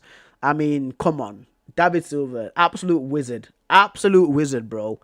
Like incredible technician, like the football intelligence that this guy has, as what Jamie Redknapp said about him in 2012. Wing mirrors. The guy could literally play with his back to goal and still pick out guys behind him, bro. Crazy. Absolutely crazy. Kevin De Bruyne, what more can I say? Definitely like top 5 Premier League midfielders I've seen of all time. Like Kevin De Bruyne is one ridiculous guy. Left foot, right foot passing. Equal like what the way of pass as well that he could have take out about 7 man with a one pass. Yeah, definite legends. Firmino, baller. Shout out to him as well, man. Shout out to man like Roberto Firmino as well. I think he's a preacher right now. I'm pretty sure Roberto Firmino is a preacher right now. Shout out to him doing brilliant work. Of course. Once again, sharing the name Jesus Christ. And again, like people do need Jesus. So brilliant work that he's doing, man. Like incredible. When he was at Liverpool as a centre forward, like he was very important in that front three between Mane, Salah, and Firmino. Contributed a lot, but he has to go into baller. Jordi Alba. I'm putting Jordi Alba baller. Jordi Alba's a baller. Started off left wing, by the way. People forget that Jordi Alba started off as a left winger and then transitioned back, and then he transitioned backwards actually to play left back. after around 2012 because it was at Valencia. I remember him at Valencia around 2012. But when in that Euro 2012 tournament, that was his coming out season, bro, for him to announce himself as one of the best fullbacks in the world, and he's done an absolutely fantastic job. Shout out to him. James Rodriguez, I want to put him at decent. When he was at Porto, really played well. Played well for Porto, and then of course he announced himself on the grandest stage of them all in the 2014 World Cup, with him being Colombia's like best player. In my opinion, and then got the move to Real Madrid. Didn't really do well for Real Madrid, in my opinion. Went to Bayern Munich, didn't do well at Bayern Munich. Had a really quiet season, so yeah, man. Like he was just all around decent. Is this Isco? Isco for me is going in that baller category, man. Isco for me, guys, is going in that baller category. Isco Alacon, bro. Like when he was at Malaga, especially as a young kid, winning the Golden Ball, the Golden Boy award, right? Mental, absolutely mental, absolute, bro. Like Isco, when he was at Malaga, crazy player, man. Like the things that he was doing, like single-handedly dragging his team to a Champions League quarterfinal / semi-final. I forgot which one it was, but they got eliminated by Borussia Dortmund. Like he was man. And then at Real Madrid, of course, did play well, won the Champions League a few times with Real Madrid, but of course, somehow that just folded off.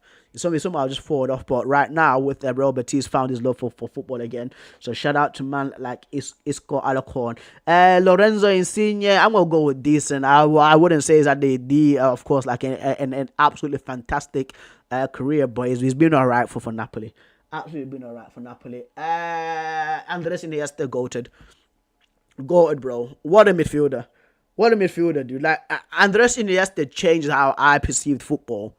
You get what I mean? Because the way that I thought about football was just like running and sprinting and smashing guys, and there was never like a real thought behind the things that I'll do in football. But when like I was watching the Barcelona team and to how they played football, you start understanding football a little bit more. The whole thing like about tactics and then like all these kind of stuff, like passing, like running into space, receiving the ball with your back turned, taking guys out with taking about 4 guys out with one pass. Like I learned all this from Andres Iniesta, bro. Like when you're a student, when you are a student of football and you want to know how to play football, like you don't watch like a player who's extremely physical. You get what I mean? You don't watch a player who relies on their physicality, on their athleticism. You watch a football player who uses their brain, bro. That's how you understand football, fam. This is why I love these cerebral assassins like your Busquets, like your Iniestas. I don't know, right, like how Spain does this, dude.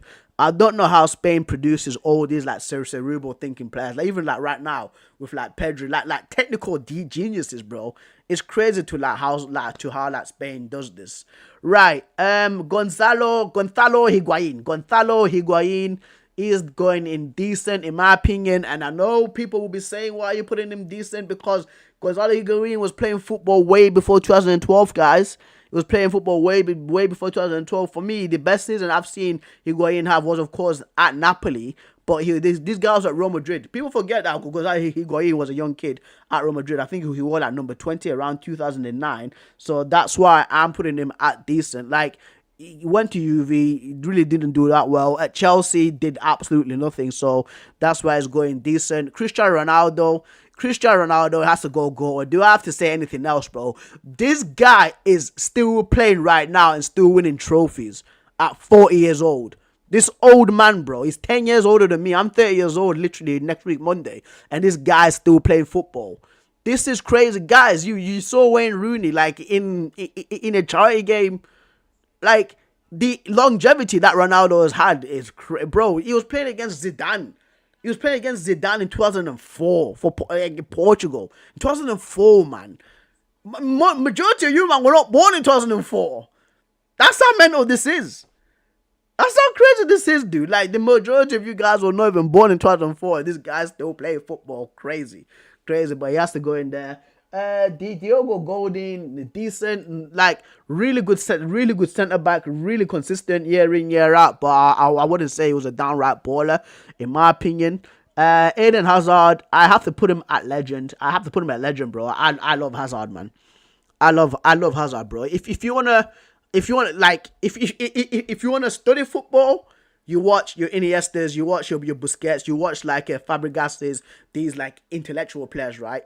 If you wanna enjoy football, I know there's some people that enjoy football by watching these technical like again cerebral assassins in your Iniesta, Busquets and David Silva's, right. But if you want to also enjoy football, if you want to see somebody get absolutely twisted out, broken ankles, and then the guy who broke his ankles runs to his other teammates and embarrasses them and scores a left foot slapper, that's Hazard. That's Hazard, bro. This speed, bro.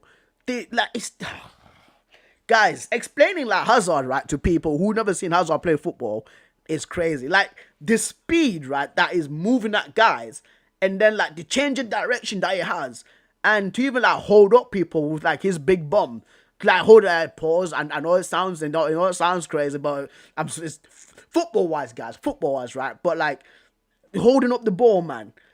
I keep going back to the Liverpool goal, and I need to save this as well because I need to do a breakdown for this, bro. Hazard goal versus Liverpool. Hazard goal versus Liverpool, man. This goal, guys. This goal, bro. This goal is crazy. Hazard. He receives it, right? Gets it back. It's the change of speed and the knock around, and then oh my days. Look at this. I have to keep on pausing it, guys, just due to copyright. Wriggles away. There, it's taking it in, yeah, and it's that little pat to the right. From Keita. That one there, bro. The nutmeg, bro. Oh, it's absolutely Slap brilliant. finish, bro. Hazard, man. Hazard, bro. And there's this like long going debate: who's better, Salah, Hazard? Who's better, Salah, Hazard? If you want a goal scorer and like a guy who, of course, who's gonna score goals, right, and of course get you the results, Mohamed Salah is the guy for you. But if you want to again enjoy football to the absolute liberties that a player takes, Eden Hazard, bro. Eden Hazard, mate. Right, we'll move on. Erling Haaland, baller. No, legend. Erling Haaland is already a football legend, dude, and he's like less than 27 years old, which is a scary thing. Like Haaland is he does one thing good, and he does it really well, and that's scoring goals. Wherever he is, the guy is a goal scoring machine. As a striker, Haaland is a goal scoring machine, an absolute demon, bro. And a guy his height as well, like for the physicality attributes for him to have like jumping back heel freaking finishes. Yeah, Haaland is that dude, bro. Haaland is definitely that guy. Lautaro Martinez. A lot of people don't know how good this guy is because they seen him back again. I said it before a few weeks ago, but they seen Lautaro Martinez like in the World Cup, right, with him missing his chances and all these things. And of course, like it's like every big game this guy doesn't show up. But in Serie A for Inter, he's absolutely sick. He's absolutely sick, bro. Like he's really good for them, but people just don't see that side of Lautaro Martinez, in my opinion. I have to put him at decent. I have to put him at decent, guys. I ain't gonna lie, right? But there's gonna be a lot of Inter fans who aren't gonna be happy with me. That I've put Lautaro Martinez there, but he is gonna be decent right now. Ilkay Gundogan, I'm gonna put him. Ilkay Gundogan. I want to put him at baller. I like Gundogan, bro. Like Gundogan is again another player who's very underrated in my opinion. His approach to football, to how he takes on football. The guy watches tapes, bro. Like rarely like football players watch tape of other teams to how they play, to how like the opposition players that he's gonna come up against play. Like Ilkay Gundogan who watches tape, fam, which is crazy. It's a crazy thing to say because I highly suggest that other football players watch tape because there's certain habits that football players do that they repeat game in, game out. And if you watch tape of these certain football players, you can actually know to beat them before the games even start because you know what they'll do, fam. So that's why for me, I like Ilkay Gundogan. I think as well. There was one time about 3 years ago where this guy was scoring goals week in, week out for Man City. One of the big reasons to why Man City went on a 4P as well. So shout out to him. I think that's Antoine Griezmann, baller.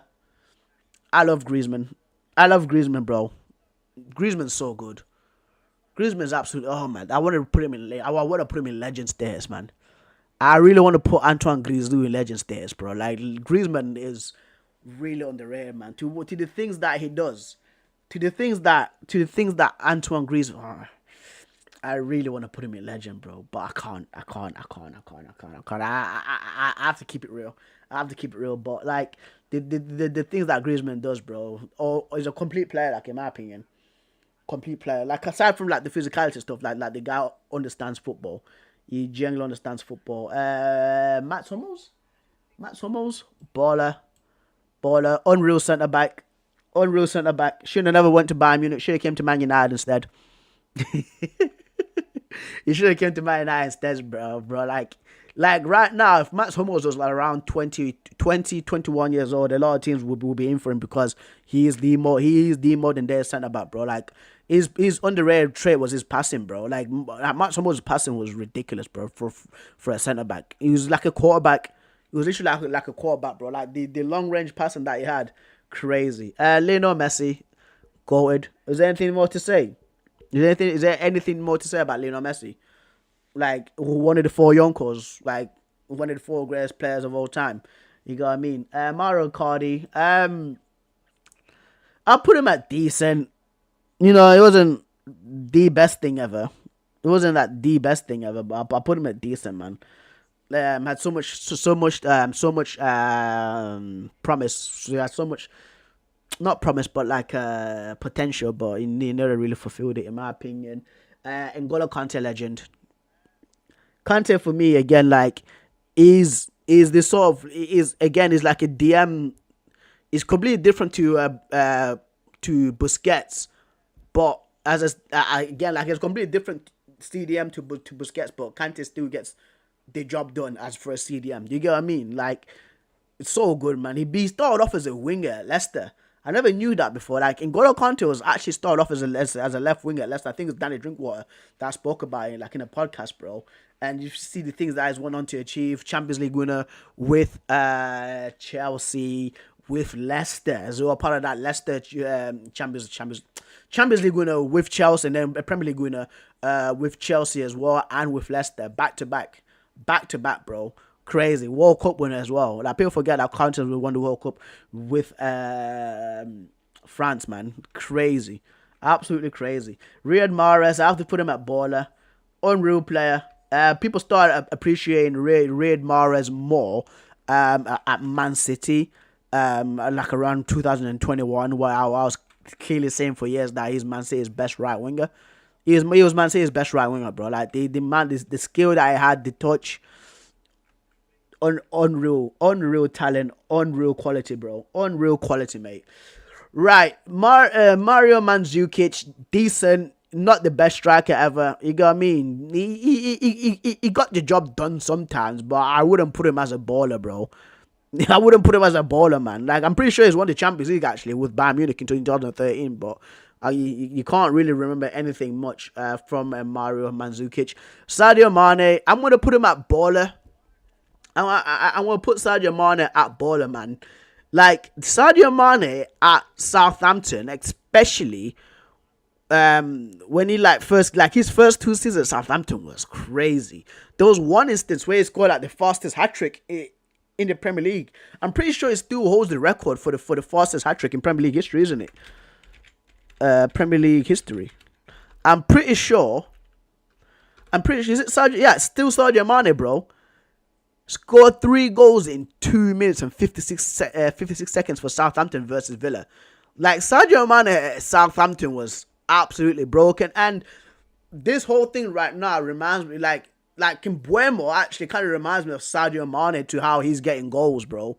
This is why for me I harp on the fact of Man United signing Mbeumo, because Mbeumo reminds me of Sadio Mane so much, not in terms of like playing wise, but just in terms of like impact that it has for the team even wears red and white for Pete's sake, dude. He wears red and white for Pete's sake, bro. And school's scoring the amount of goals that he's getting to, man. Come on, bro. But Sadio Mane is definitely a baller. Premier League winner with Liverpool, Champions League winner. Unreal, absolutely unreal. Once again in that front three with Firmino, Salah, and Mane. Yeah. Romelu Lukaku, right?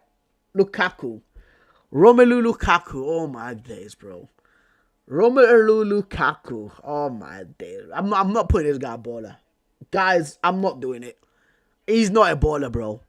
He's not a baller. Yes, like I said, the thing about Erling Haaland, right? With him that being like a legend.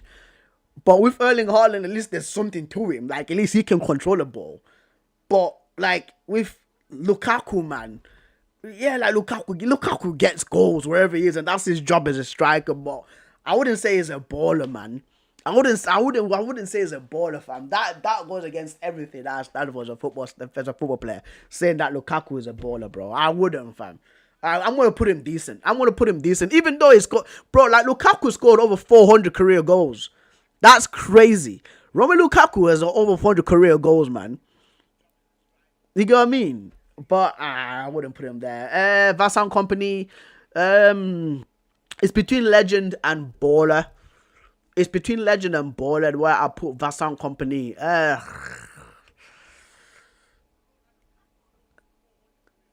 Because I put that, you know what, baller, bro. I'm not putting him legend, guys. I'm sorry. I think that like with Company, right? We overinflate him. If you get what I mean. Like, let's look at his honors actually. Company honors, because I'm pretty sure he's won the Premier League about like 4 times, right? But because they really inflate him, dude. Like they want to put him on the likes. Like, he's won the Premier League 1, 2, 3, 4 times. Won the FA Cup 2 times.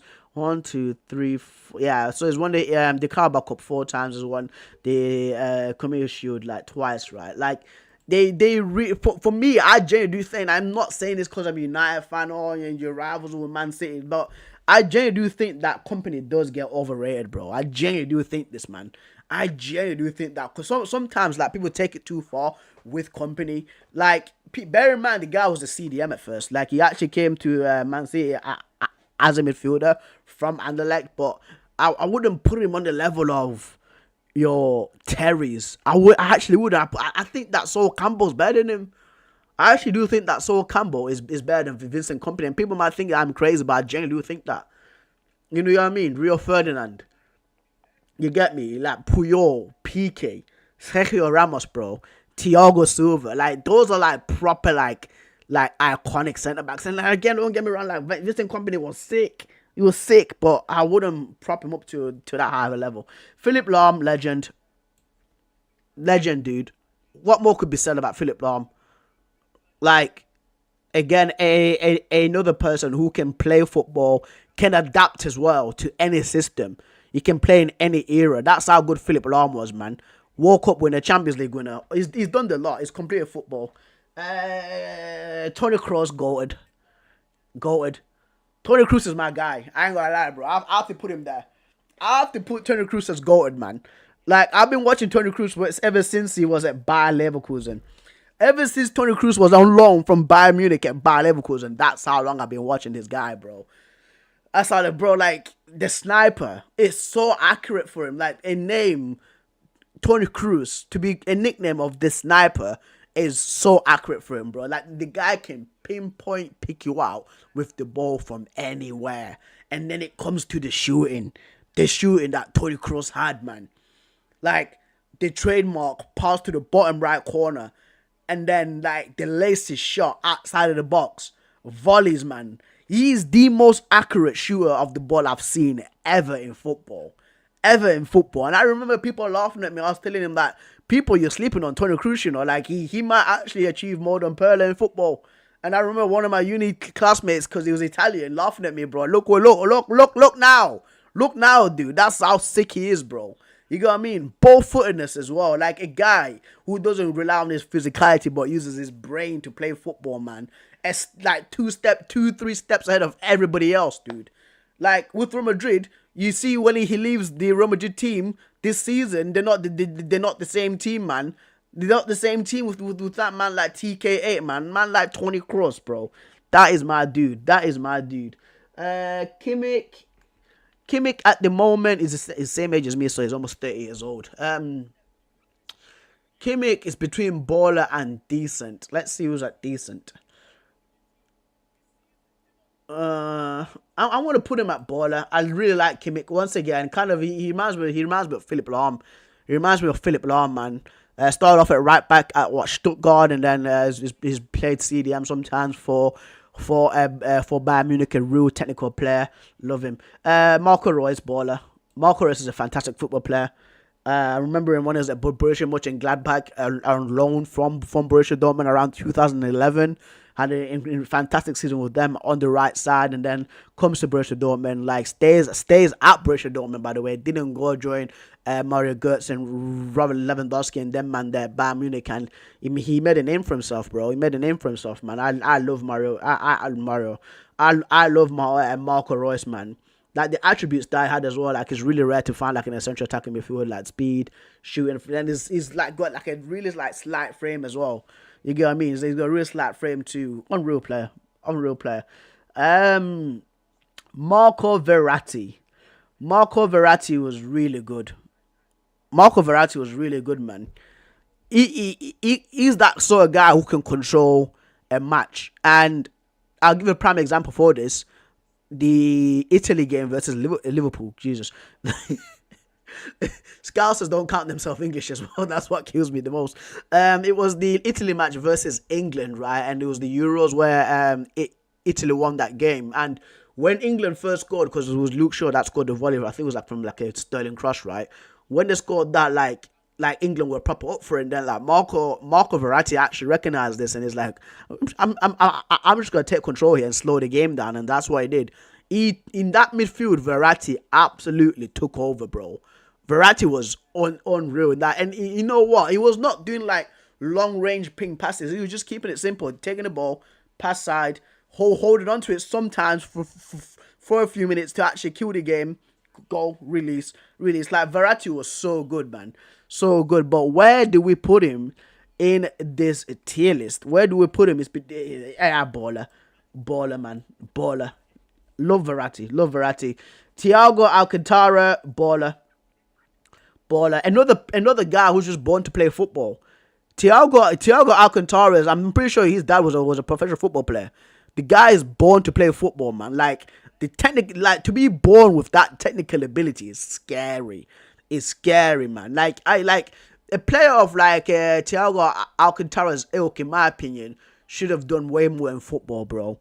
Like the talent that he had, bro. Like just how you know how he like plays football, like with the little take, like the little like the elastical that it does. It just makes it look so simple, man. Thiago was so good, man. So good. That goal he scored for Liverpool versus Porto, where he hits it on like a hard volley and then the ball just like goes like that much off the ground and then the slots in. Yeah, like Thiago was so good. Javier Mascherano. I'm glad that this guy put Javier Mascherano in this, you know. Because Mascherano, right, he is the current manager of Inter Miami. And, like, being a manager and a player, of course, is two completely different things. Because you can have great players who are terrible managers. You can have, like terrible managers who are great players, right? And you can have great players who are brilliant managers in your Zinedine Zidane's and your Franz Beckenbauers. But with Mascherano, like, the way that Inter Miami were defending the other day, I was thinking to myself, like, you were a good defensive midfielder. You played centre-back for Barcelona quite a few times, actually. So why are these guys so terrible? Like, is it you giving them these instructions, or is it just the player's ability, right? And this is like literally like my explanation, like what I said a few minutes ago. Like, Mascherano was so good. Like, people forget how sick Mascherano was. Like, people sleep on Mascherano in a defense, bro. Like, it was unreal. Absolutely unreal. But I wouldn't class him as a legend. I'll say he's a baller. But yeah, definitely there. Morata, this guy stinks.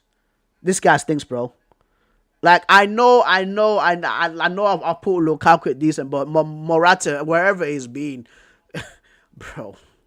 Somebody said that Morata is a is a money laundering operation, bro, between these teams, and I would not be surprised, bro. The guy's gone from Juventus, Real Madrid, Chelsea, Atletico Madrid, on loan, then permanently, then back to Juve, AC Milan, and now he's at Galatasaray, right? Like, the teams that Alvaro Morata has done, you think like he's an absolutely like legendary, iconic striker, but the guy stinks, bro. The guy actually stinks, dude. I ain't gonna lie, bro. Like Morata genuinely stinks. There was that whole thing, right, between Lukaku and Morata. Remember when Lukaku came to Man United, it was like, who are going to be the best strikers between them two, and they both flopped. That was really funny. Luka Modric, goated. Luka Modric is absolutely goated, bro. Ballon d'Or winner. The things that he's done for his country, Croatia. The things that Luka Modric has done for Croatia, and of course, 6-time Champions League winner. And I remember where I was when this thing came out, when Luka Modric first joined Real Madrid, and people were calling him the worst transfer signing ever. And this is Real Madrid fans for you, bro, by the way. Like, calling him the worst transfer ever, like the worst signing ever, right? In 2013, for them to come round and be one of the best midfielders that has ever played for Real Madrid. Like, Luka Modric, man, go-ahead player, bro. Go-ahead player. Absolutely fantastic guy, man. Absolutely fantastic. They're a complete midfielder. Dribbling, passing, IQ, shooting outside the box. Modric has it, bro. Modric has it, mate. Dries Mertens, decent. I wouldn't say he's a downright baller. I'll say decent, and I like Dries Mertens. Before people start going crazy at me, I actually love Dries Mertens, by the way. I rate Dries Mertens. This guy, right, when it was at Napoli, dude, even before, I think it was like at PSV. I think it was in 2011. I think it was at 2011, bro. Dries Mertens, dude. I think it was at PSV, weren't it? There you go. I'm fucking too good, bro. I'm too good. And the guy's from Leuven as well. He's from Leuven in Belgium. That's crazy. That's where I was in Belgium. Shout out to my guy Valentino. That's where Valentino's from as well.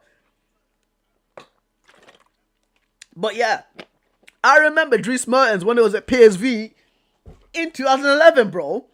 I love Dries Mertens, right? But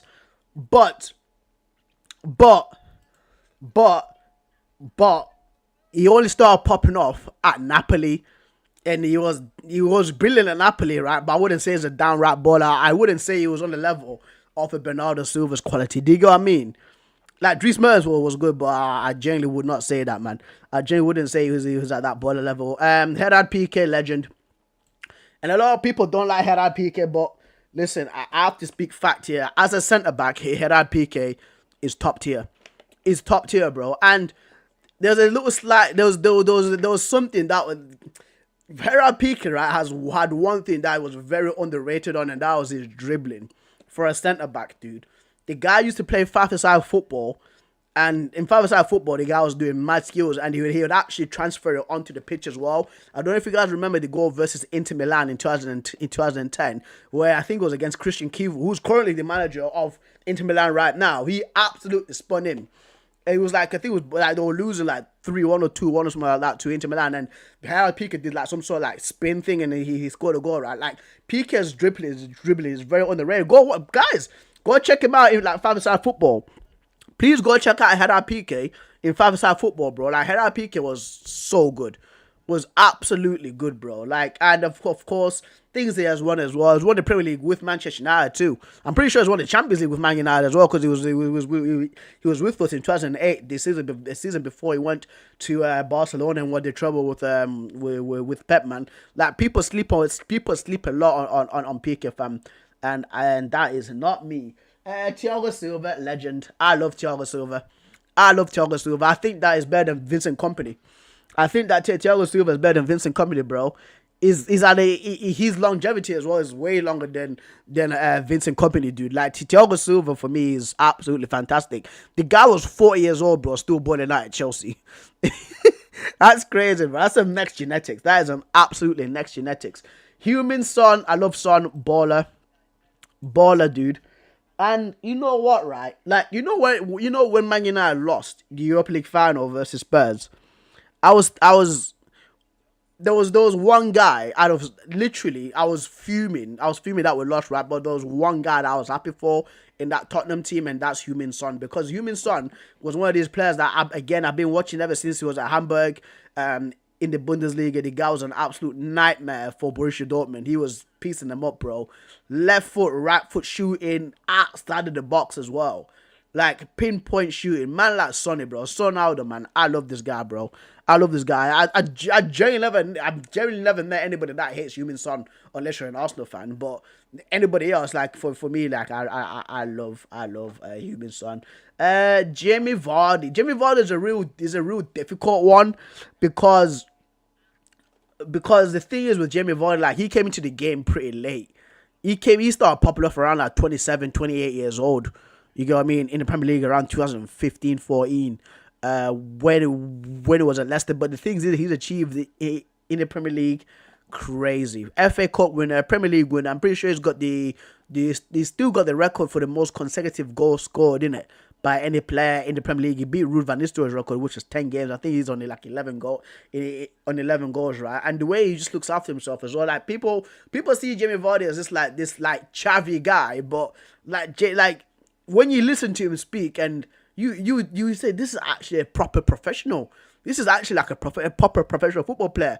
He looked after his body more than Hazard did. He actually took like the diet stuff really seriously and like the recovery stuff really seriously, bro.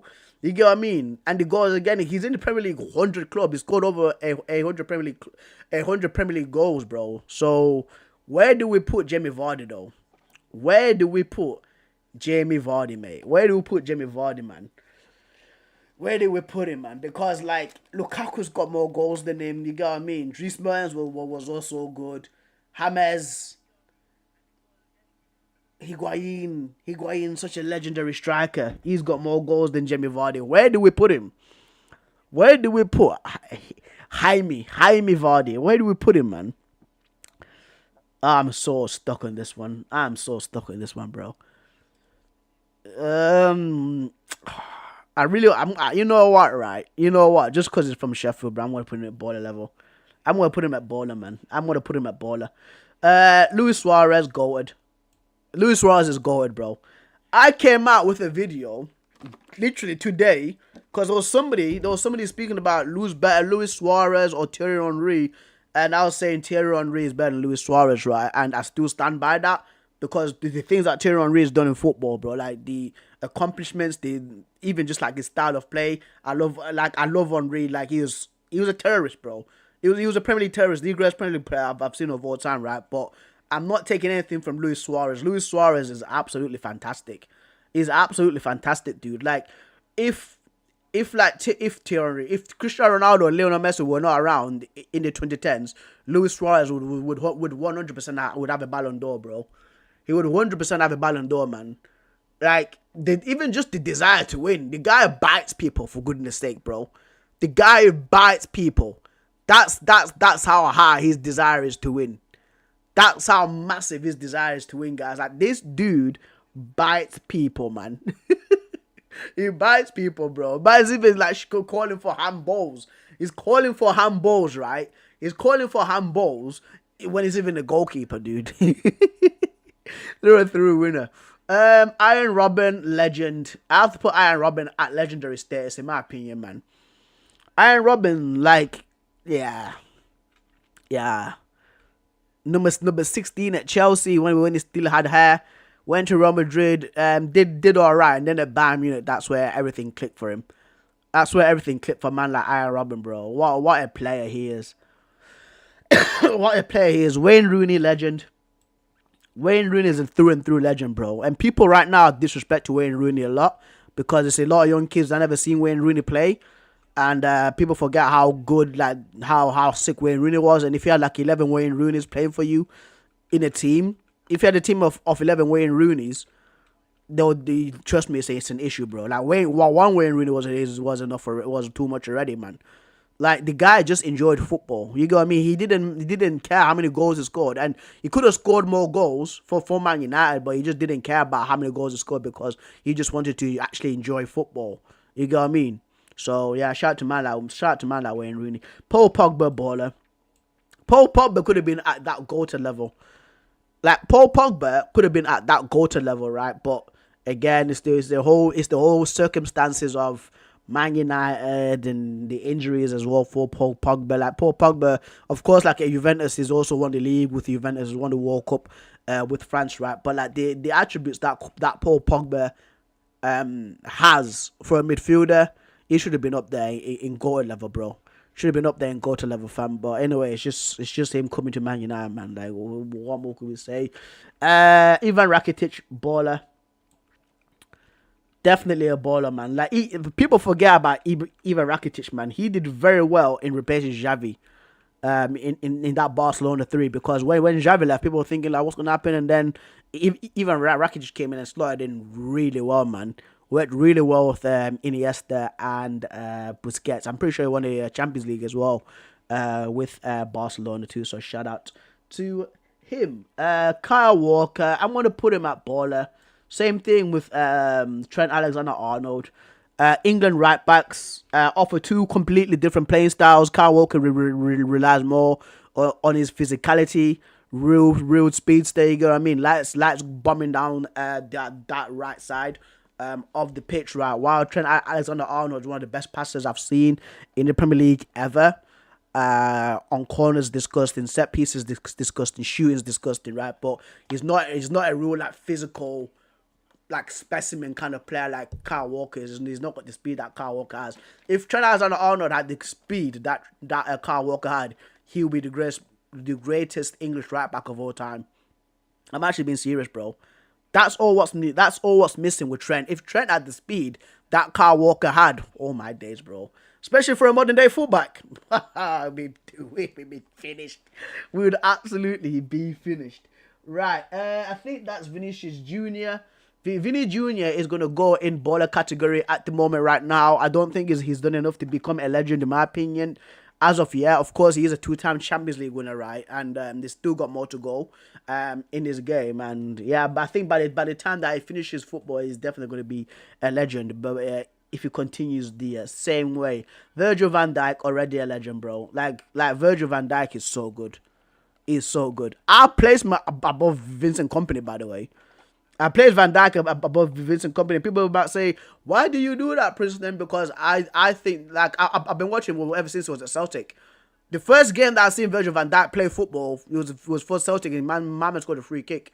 And then ever since then was at Southampton. I was praying for Man United to sign this guy, but we decided to go and sign freaking what's this guy's name now? Lindelof of all people, bro. Like, this is crazy, bro. Like, Van Dijk is so composed. And 2019 Virgil van Dijk, like, the way the fear that he put in attackers, bro. There was, again, I'll keep on going back to this clip. It was like Inter Milan versus Liverpool, right? I think it was like in the 1920 season.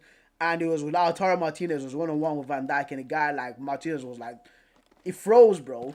It froze, man. People say aura forming. Like, yeah, that's this.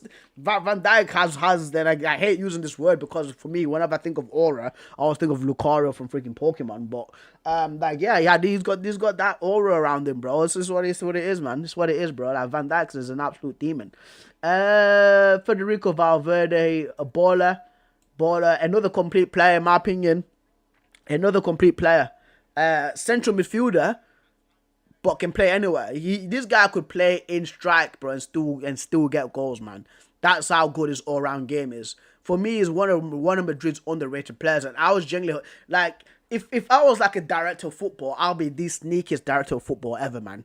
You know what I mean? Like all these stars, right? Like, cause right now with like Real Madrid, they've got Kylian Mbappe, Vinicius Jr., Jude Bellingham. These guys are all going crazy. Trent's going there, right? And not a lot of eyes are on Federico Valverde. If I was a director of football for a different team, I would like, Valverde, if you come to play for me, you'll be one of the main players. You'll be one of the main players, bro. Because this guys, think about this. He's a central midfielder, right? Ancelotti put him right back, and he looked like one of the best right backs in the world. That's crazy. I think it was against like PSG or something like that, like a few months ago. He was playing right back. He looked like one of the best. Looked like one of the best fullbacks in the world, bro. It's mental, fam. And again, I'm so excited to see what he does once again underneath this Xavi Alonso system, because he's going to benefit a lot, because in this Xavi Alonso system, everybody is everywhere. It's like a Call of Duty free for all, bro. You have like your right back somewhere in left wing curling shots. You have your left back somewhere in central midfield making passes, bro. It's crazy. So we'll see about that. Xavi Hernandez, legend. What more can I say? In that legendary trio between Busquets, Iniesta, of course, Xavi's in there. Changed my perspective of football alongside Iniesta, dude. An absolute controller of the game, unreal tempo, scanner for days. The scanning that Xavi does, bro. It's crazy. Man's a human radar, bro. Keeps on looking every second, bro. But he's got it figured out, man. He's got it absolutely figured out. Yaya Toure. I'm gonna have to put him. Yaya Toure, legend, isn't he? Yeah, Yaya Toure, man. Yeah. If Yaya Toure, what's going on, Marcelo, bro? What is going on, my guy? What's going on, bro? Thank you so much for coming and commenting on the stream, mate. Thank you so much for commenting. Tell me, please, Marcelo, tell me how you feeling about the Club World Cup, my guy. Are you enjoying it right now? Is it off to you? Please let me know how you feel about the Club World Cup. But anyway, Yaya Toure, if dude, thank heavens that this guy was in his late 20s when he came to Man City. Thank heavens that he came to Man City in his late 20s, bro. Because if Yaya Toure was 22, 23 at Man City, the way that he plays football, I think we might be looking we'd be looking at the best Premier League midfielder of all time, man. Like, Yaya Toure was an issue to deal with, bro. The guy had it all. Passing, set pieces, free kicks, scoring goals, the dribbling, fast as well, like 6'3", 6'4", the speed that he has, and nobody could move. Like, nobody in the league could I think he was the strongest player in the league, and nobody could move him, bro. Man will try to barge into him, they'll go flying off of him, bro. Like sprinting down midfield like a freight train, like through the entirety of the midfield, and nobody's stopping him. And yeah, you'd be running and people were flying off of him. You know when Juggernaut's running in that X-Men film and guys are just flying off of him. It's literally like that. It's literally like that, man. So shout out, man, like Yaya Toure. Ibrahimovic, legend. Actually, no, goated. What am I putting him legend for, bro? Goated. Ibrahimovic, goated in my opinion, bro. People don't realize how good Ibra was. Because people see Ibrahimovic when he was at United, the old man version of Ibrahimovic at AC Milan. People don't see the Ibrahimovic that was at Juventus, that was at Ajax, that was at Inter. You get what I mean? His first stint at AC Milan. People don't see that Ibrahimovic, bro. Ibrahimovic, man, like there's a video that I've also done. There was like a short that's gonna come out, maybe today or tomorrow, guys. But it was like the greatest player, the top 5 like best catalogs of a goal scoring player I've ever seen. Ibrahimovic is like top 5 goal catalog. Mental. Back heels for days, bicycle kicks, freaking volleys, bro. Like that goal against Anderlecht in the Champions League where the ball's going about like 80 miles per hour. Yeah, bro. Like, Ibra is that guy. And Marcelo says, I'm enjoying. I would prefer Corinthians, but I'm enjoying. Yeah, man. Corinthians would have been crazy. Corinthians, yo, Marcelo, bro. Corinthians at that Club World Cup would have been mental, dude. The supporters, I think the Corinthians supporters in Brazil are the best supporters, in my opinion. They're the best supporters, bro. Like, everywhere, it's always a takeover with Corinthians, bro. You know what I mean? Right. Cesar Azpilicueta. I'll say I'll put him on the level of a baller, man. Like, I wouldn't say he's like the most pleasing player of all time. He's not the most pleasing player of all time, right? But as a defender and as a leader, like in the changing room, 100%. Azpilicueta is definitely in there. Marcelo says, I love the image of Ibra admiring R9 when he played against Phenomenal. Yeah, man. Yeah, dude. Yeah, he loved the Brazilian Ronaldo. You know, the Brazilian Ronaldo. I think he's like the real Ronaldo. He loved him, mate. I absolutely loved him. And Neymar. And people might be fuming at me for this one, but Neymar's going, bro. Neymar's going, man. Like Neymar has had so much potential to become like a Lionel Messi, Ronaldo type of player in football, right? But even though he didn't, because people thought he was going to achieve more in football, people thought he was genuinely going to achieve more in football, right? But he didn't, just because of the choices he made. I think that he should have stayed at Barcelona. In my opinion, I genuinely do think that she should have stayed at Barcelona and not gone to a PSG. I think that's what ruined his career, like in my opinion. But aside from anything else, bro, like Neymar's that guy, bro. Neymar's that guy, dude. Like we have to be real, bro. Even though like he started falling off in his early 30s, like 31, 30 years old. Neymar is still unreal player, bro. Bruno Fernandes, I have to put him at baller, guys. I have to put him at baller. He's a Man United legend.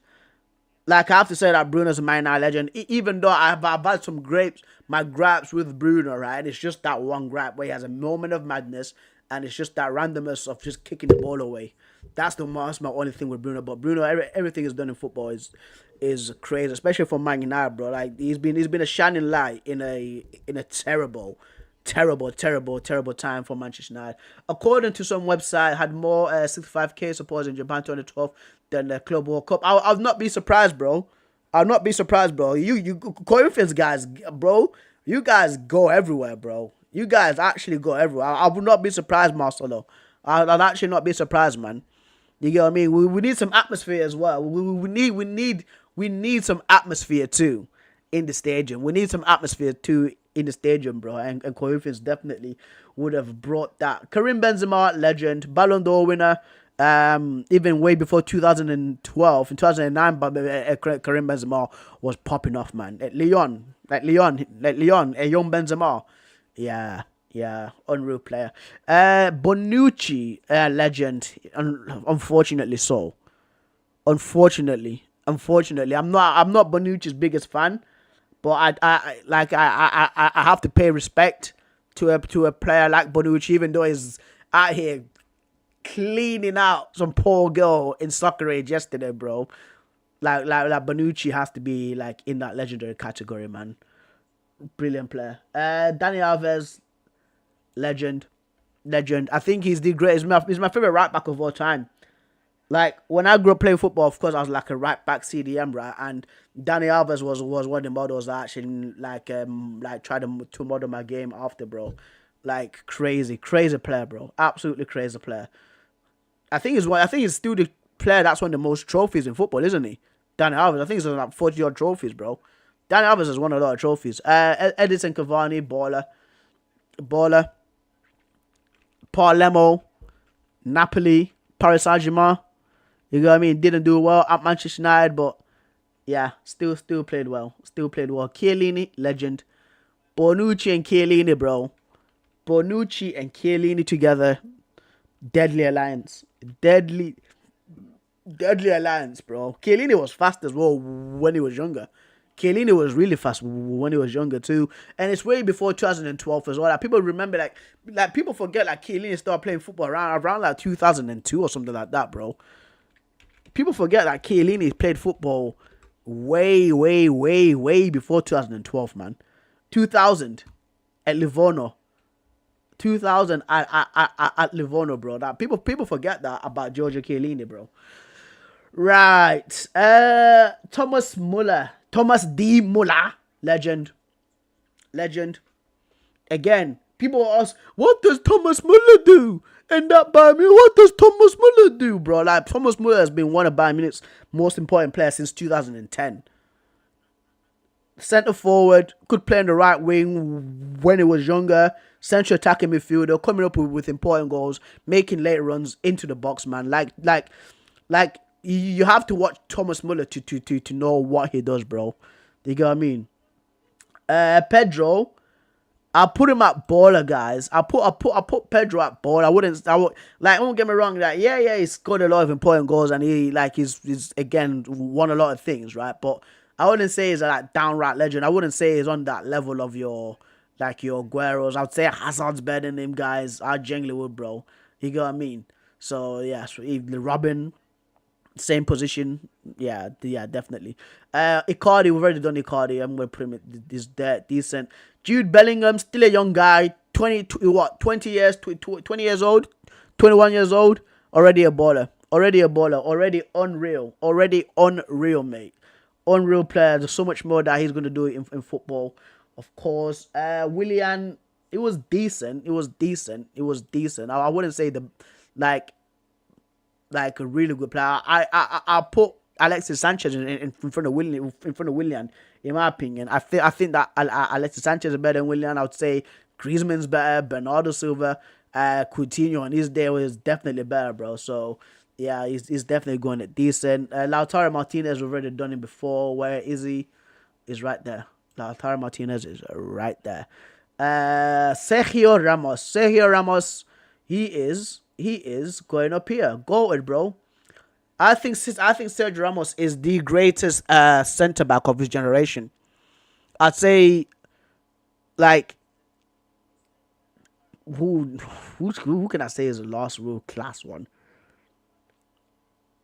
Maldini, maybe. Maldini. I'll say since Maldini, there's never been another centre back. Like, don't get me wrong, like Thiago Silva, company, Chiellini, Bonucci, Virgil van Dijk, all these guys are around, right? But I'll put Sergio Ramos up above them. Sergio, bro, this guy scored over 100 goals for Real Madrid, and is a centre back. And a primary job for a centre back is not for scoring goals, and it's for defending goals. And this guy's out here doing the madness, bro. Doing the madness. Marcel says Muller does everything. I just didn't see him play like a goalkeeper. I've seen him play goalkeeper, but like in like funny stuff. But I'm pretty sure Muller's. I do remember a clip of Muller as a goalkeeper, but I think it was like in a training session kind of thing. Thomas Muller. Yeah, there is. I've seen Muller before. I was gonna say, bro. I've seen Muller do some goalkeeper stuff before, fam. Man like Thomas Muller, bro. Right, yeah. So Sergio Ramos is definitely a legend in my opinion, bro. I'm very lenient in today, guys, for the whole goated stuff, bro. For the whole goated tier. Pedri baller, still a young kid. His talent is ceiling level, bro. You know what I mean? Like, his talent is up there, bro. Like, alongside Bellingham. Like, he's still young. Still a lot more to achieve, bro. So, that's why he's going in this baller level. Rafa Varane, legend. Love Varane. Love Varane, bro. I remember when he was 19 years old, El Clasico, shutting down Messi. With the speed as well. Like, Rafa Varane, for me, big love for the guy, man. Big love for the guy. Marcelo, legend. One of the best left backs I've seen play football. Him, Roberto Carlos, Ashley Cole. I'd put Maldini in there as well, because Maldini did play on the left side as well sometimes. I did. I use both footed. Maldini is like actually crazy, guys. Like, people like Maldini was. I genuinely used to think that the guy's left footed, but he's actually right footed. He's just both. Like, he's that good at using both of his feet, bro. He could play anywhere in the back line. That's how crazy Maldini was. Yeah, so I mean, Marcelo, but legend though. Rudiger. In the grand scheme of things, guys, Rudiger, for me, Marcelo's legend because Roberto Carlos. Yeah, Roberto Carlos is the GOAT. Did I not mention Roberto Carlos, my left backs I've seen? Roberto Carlos, Maldini, Ashley Young, and Marcelo. Was I forgetting somebody else? Yeah, but definitely, I agree, Marcelo.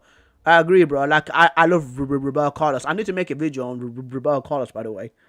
I need to make a video on him, bro. Insane player. Rudiger, in the grand scheme of things, guys, I'm going to have to put him decent.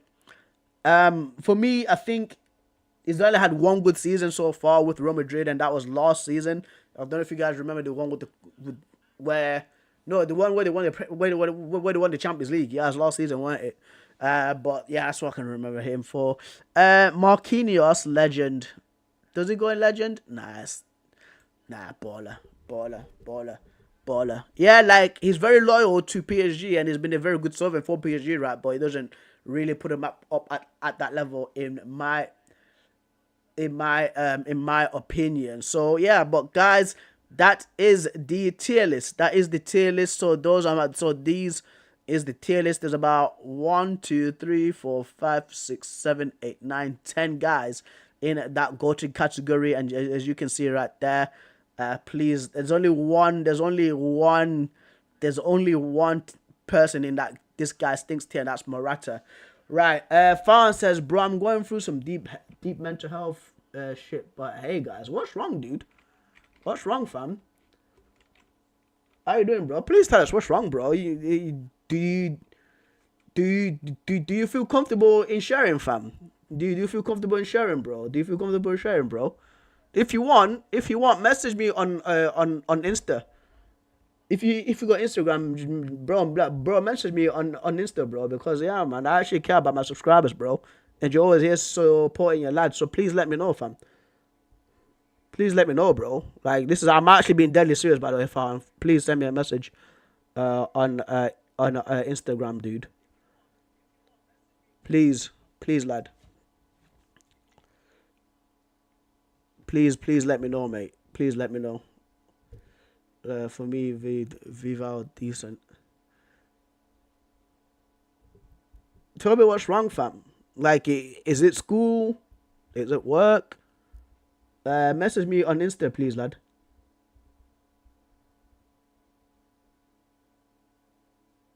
Nah, bro, I just don't know if I'm just feeling down somehow. I never felt this way. Yeah, man, bro, message me like on Insta, bro. We all have these days, fam, and you have to share it, man. If you don't want to share it here, share it with, of course, like through privately, bro. You get what I mean, dude? Share it straight through privately, lad.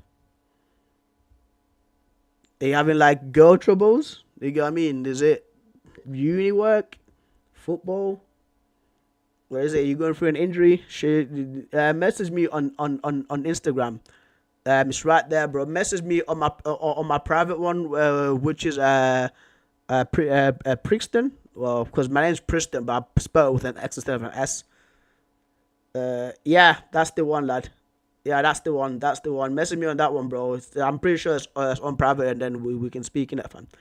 We can speak, bro. Because literally, I've finished now, so you've got me for the rest of the night. Pause. I know that sounds so wrong, but I'm free. I'm free for the rest of the night, fam. Because I'm literally finishing off the stream right now. So, message me there, bro. Tell me what's up, and then of course we will figure this stuff out, bro. I don't know if it's the war going on right now with of course, with Israel and Iran or something like that. Please let me know, bro. Please let me know, and then I've got your message. I have got your message. I'm gonna follow you back, bro. FM 600. There you go. I followed you back. Yeah, just please, just message me, lad. Message me, brother. I have got the alert, by the way. I've followed you back. So just please message me, and then we'll speak through it, lad. But anyway, guys, I'm gonna have to end the stream there. I will catch you lot tomorrow for another stream. There's gonna be another stream tomorrow, of course. Just speaking about football. We couldn't do the social media stuff today because I've been going on for like 2 hours, 2 hours and 20 minutes. But I could generally do it. I could generally do it, right? So, yeah, man. And of course, I have to be here for one of my guys. So I will catch you lot tomorrow. Tomorrow we'll have to do the social media stream, fam. But yeah, thank you for the guys that have come through the chat. Thank you so much to Marcelo. Thank you so much to Farhan. Of course, for popping through that video.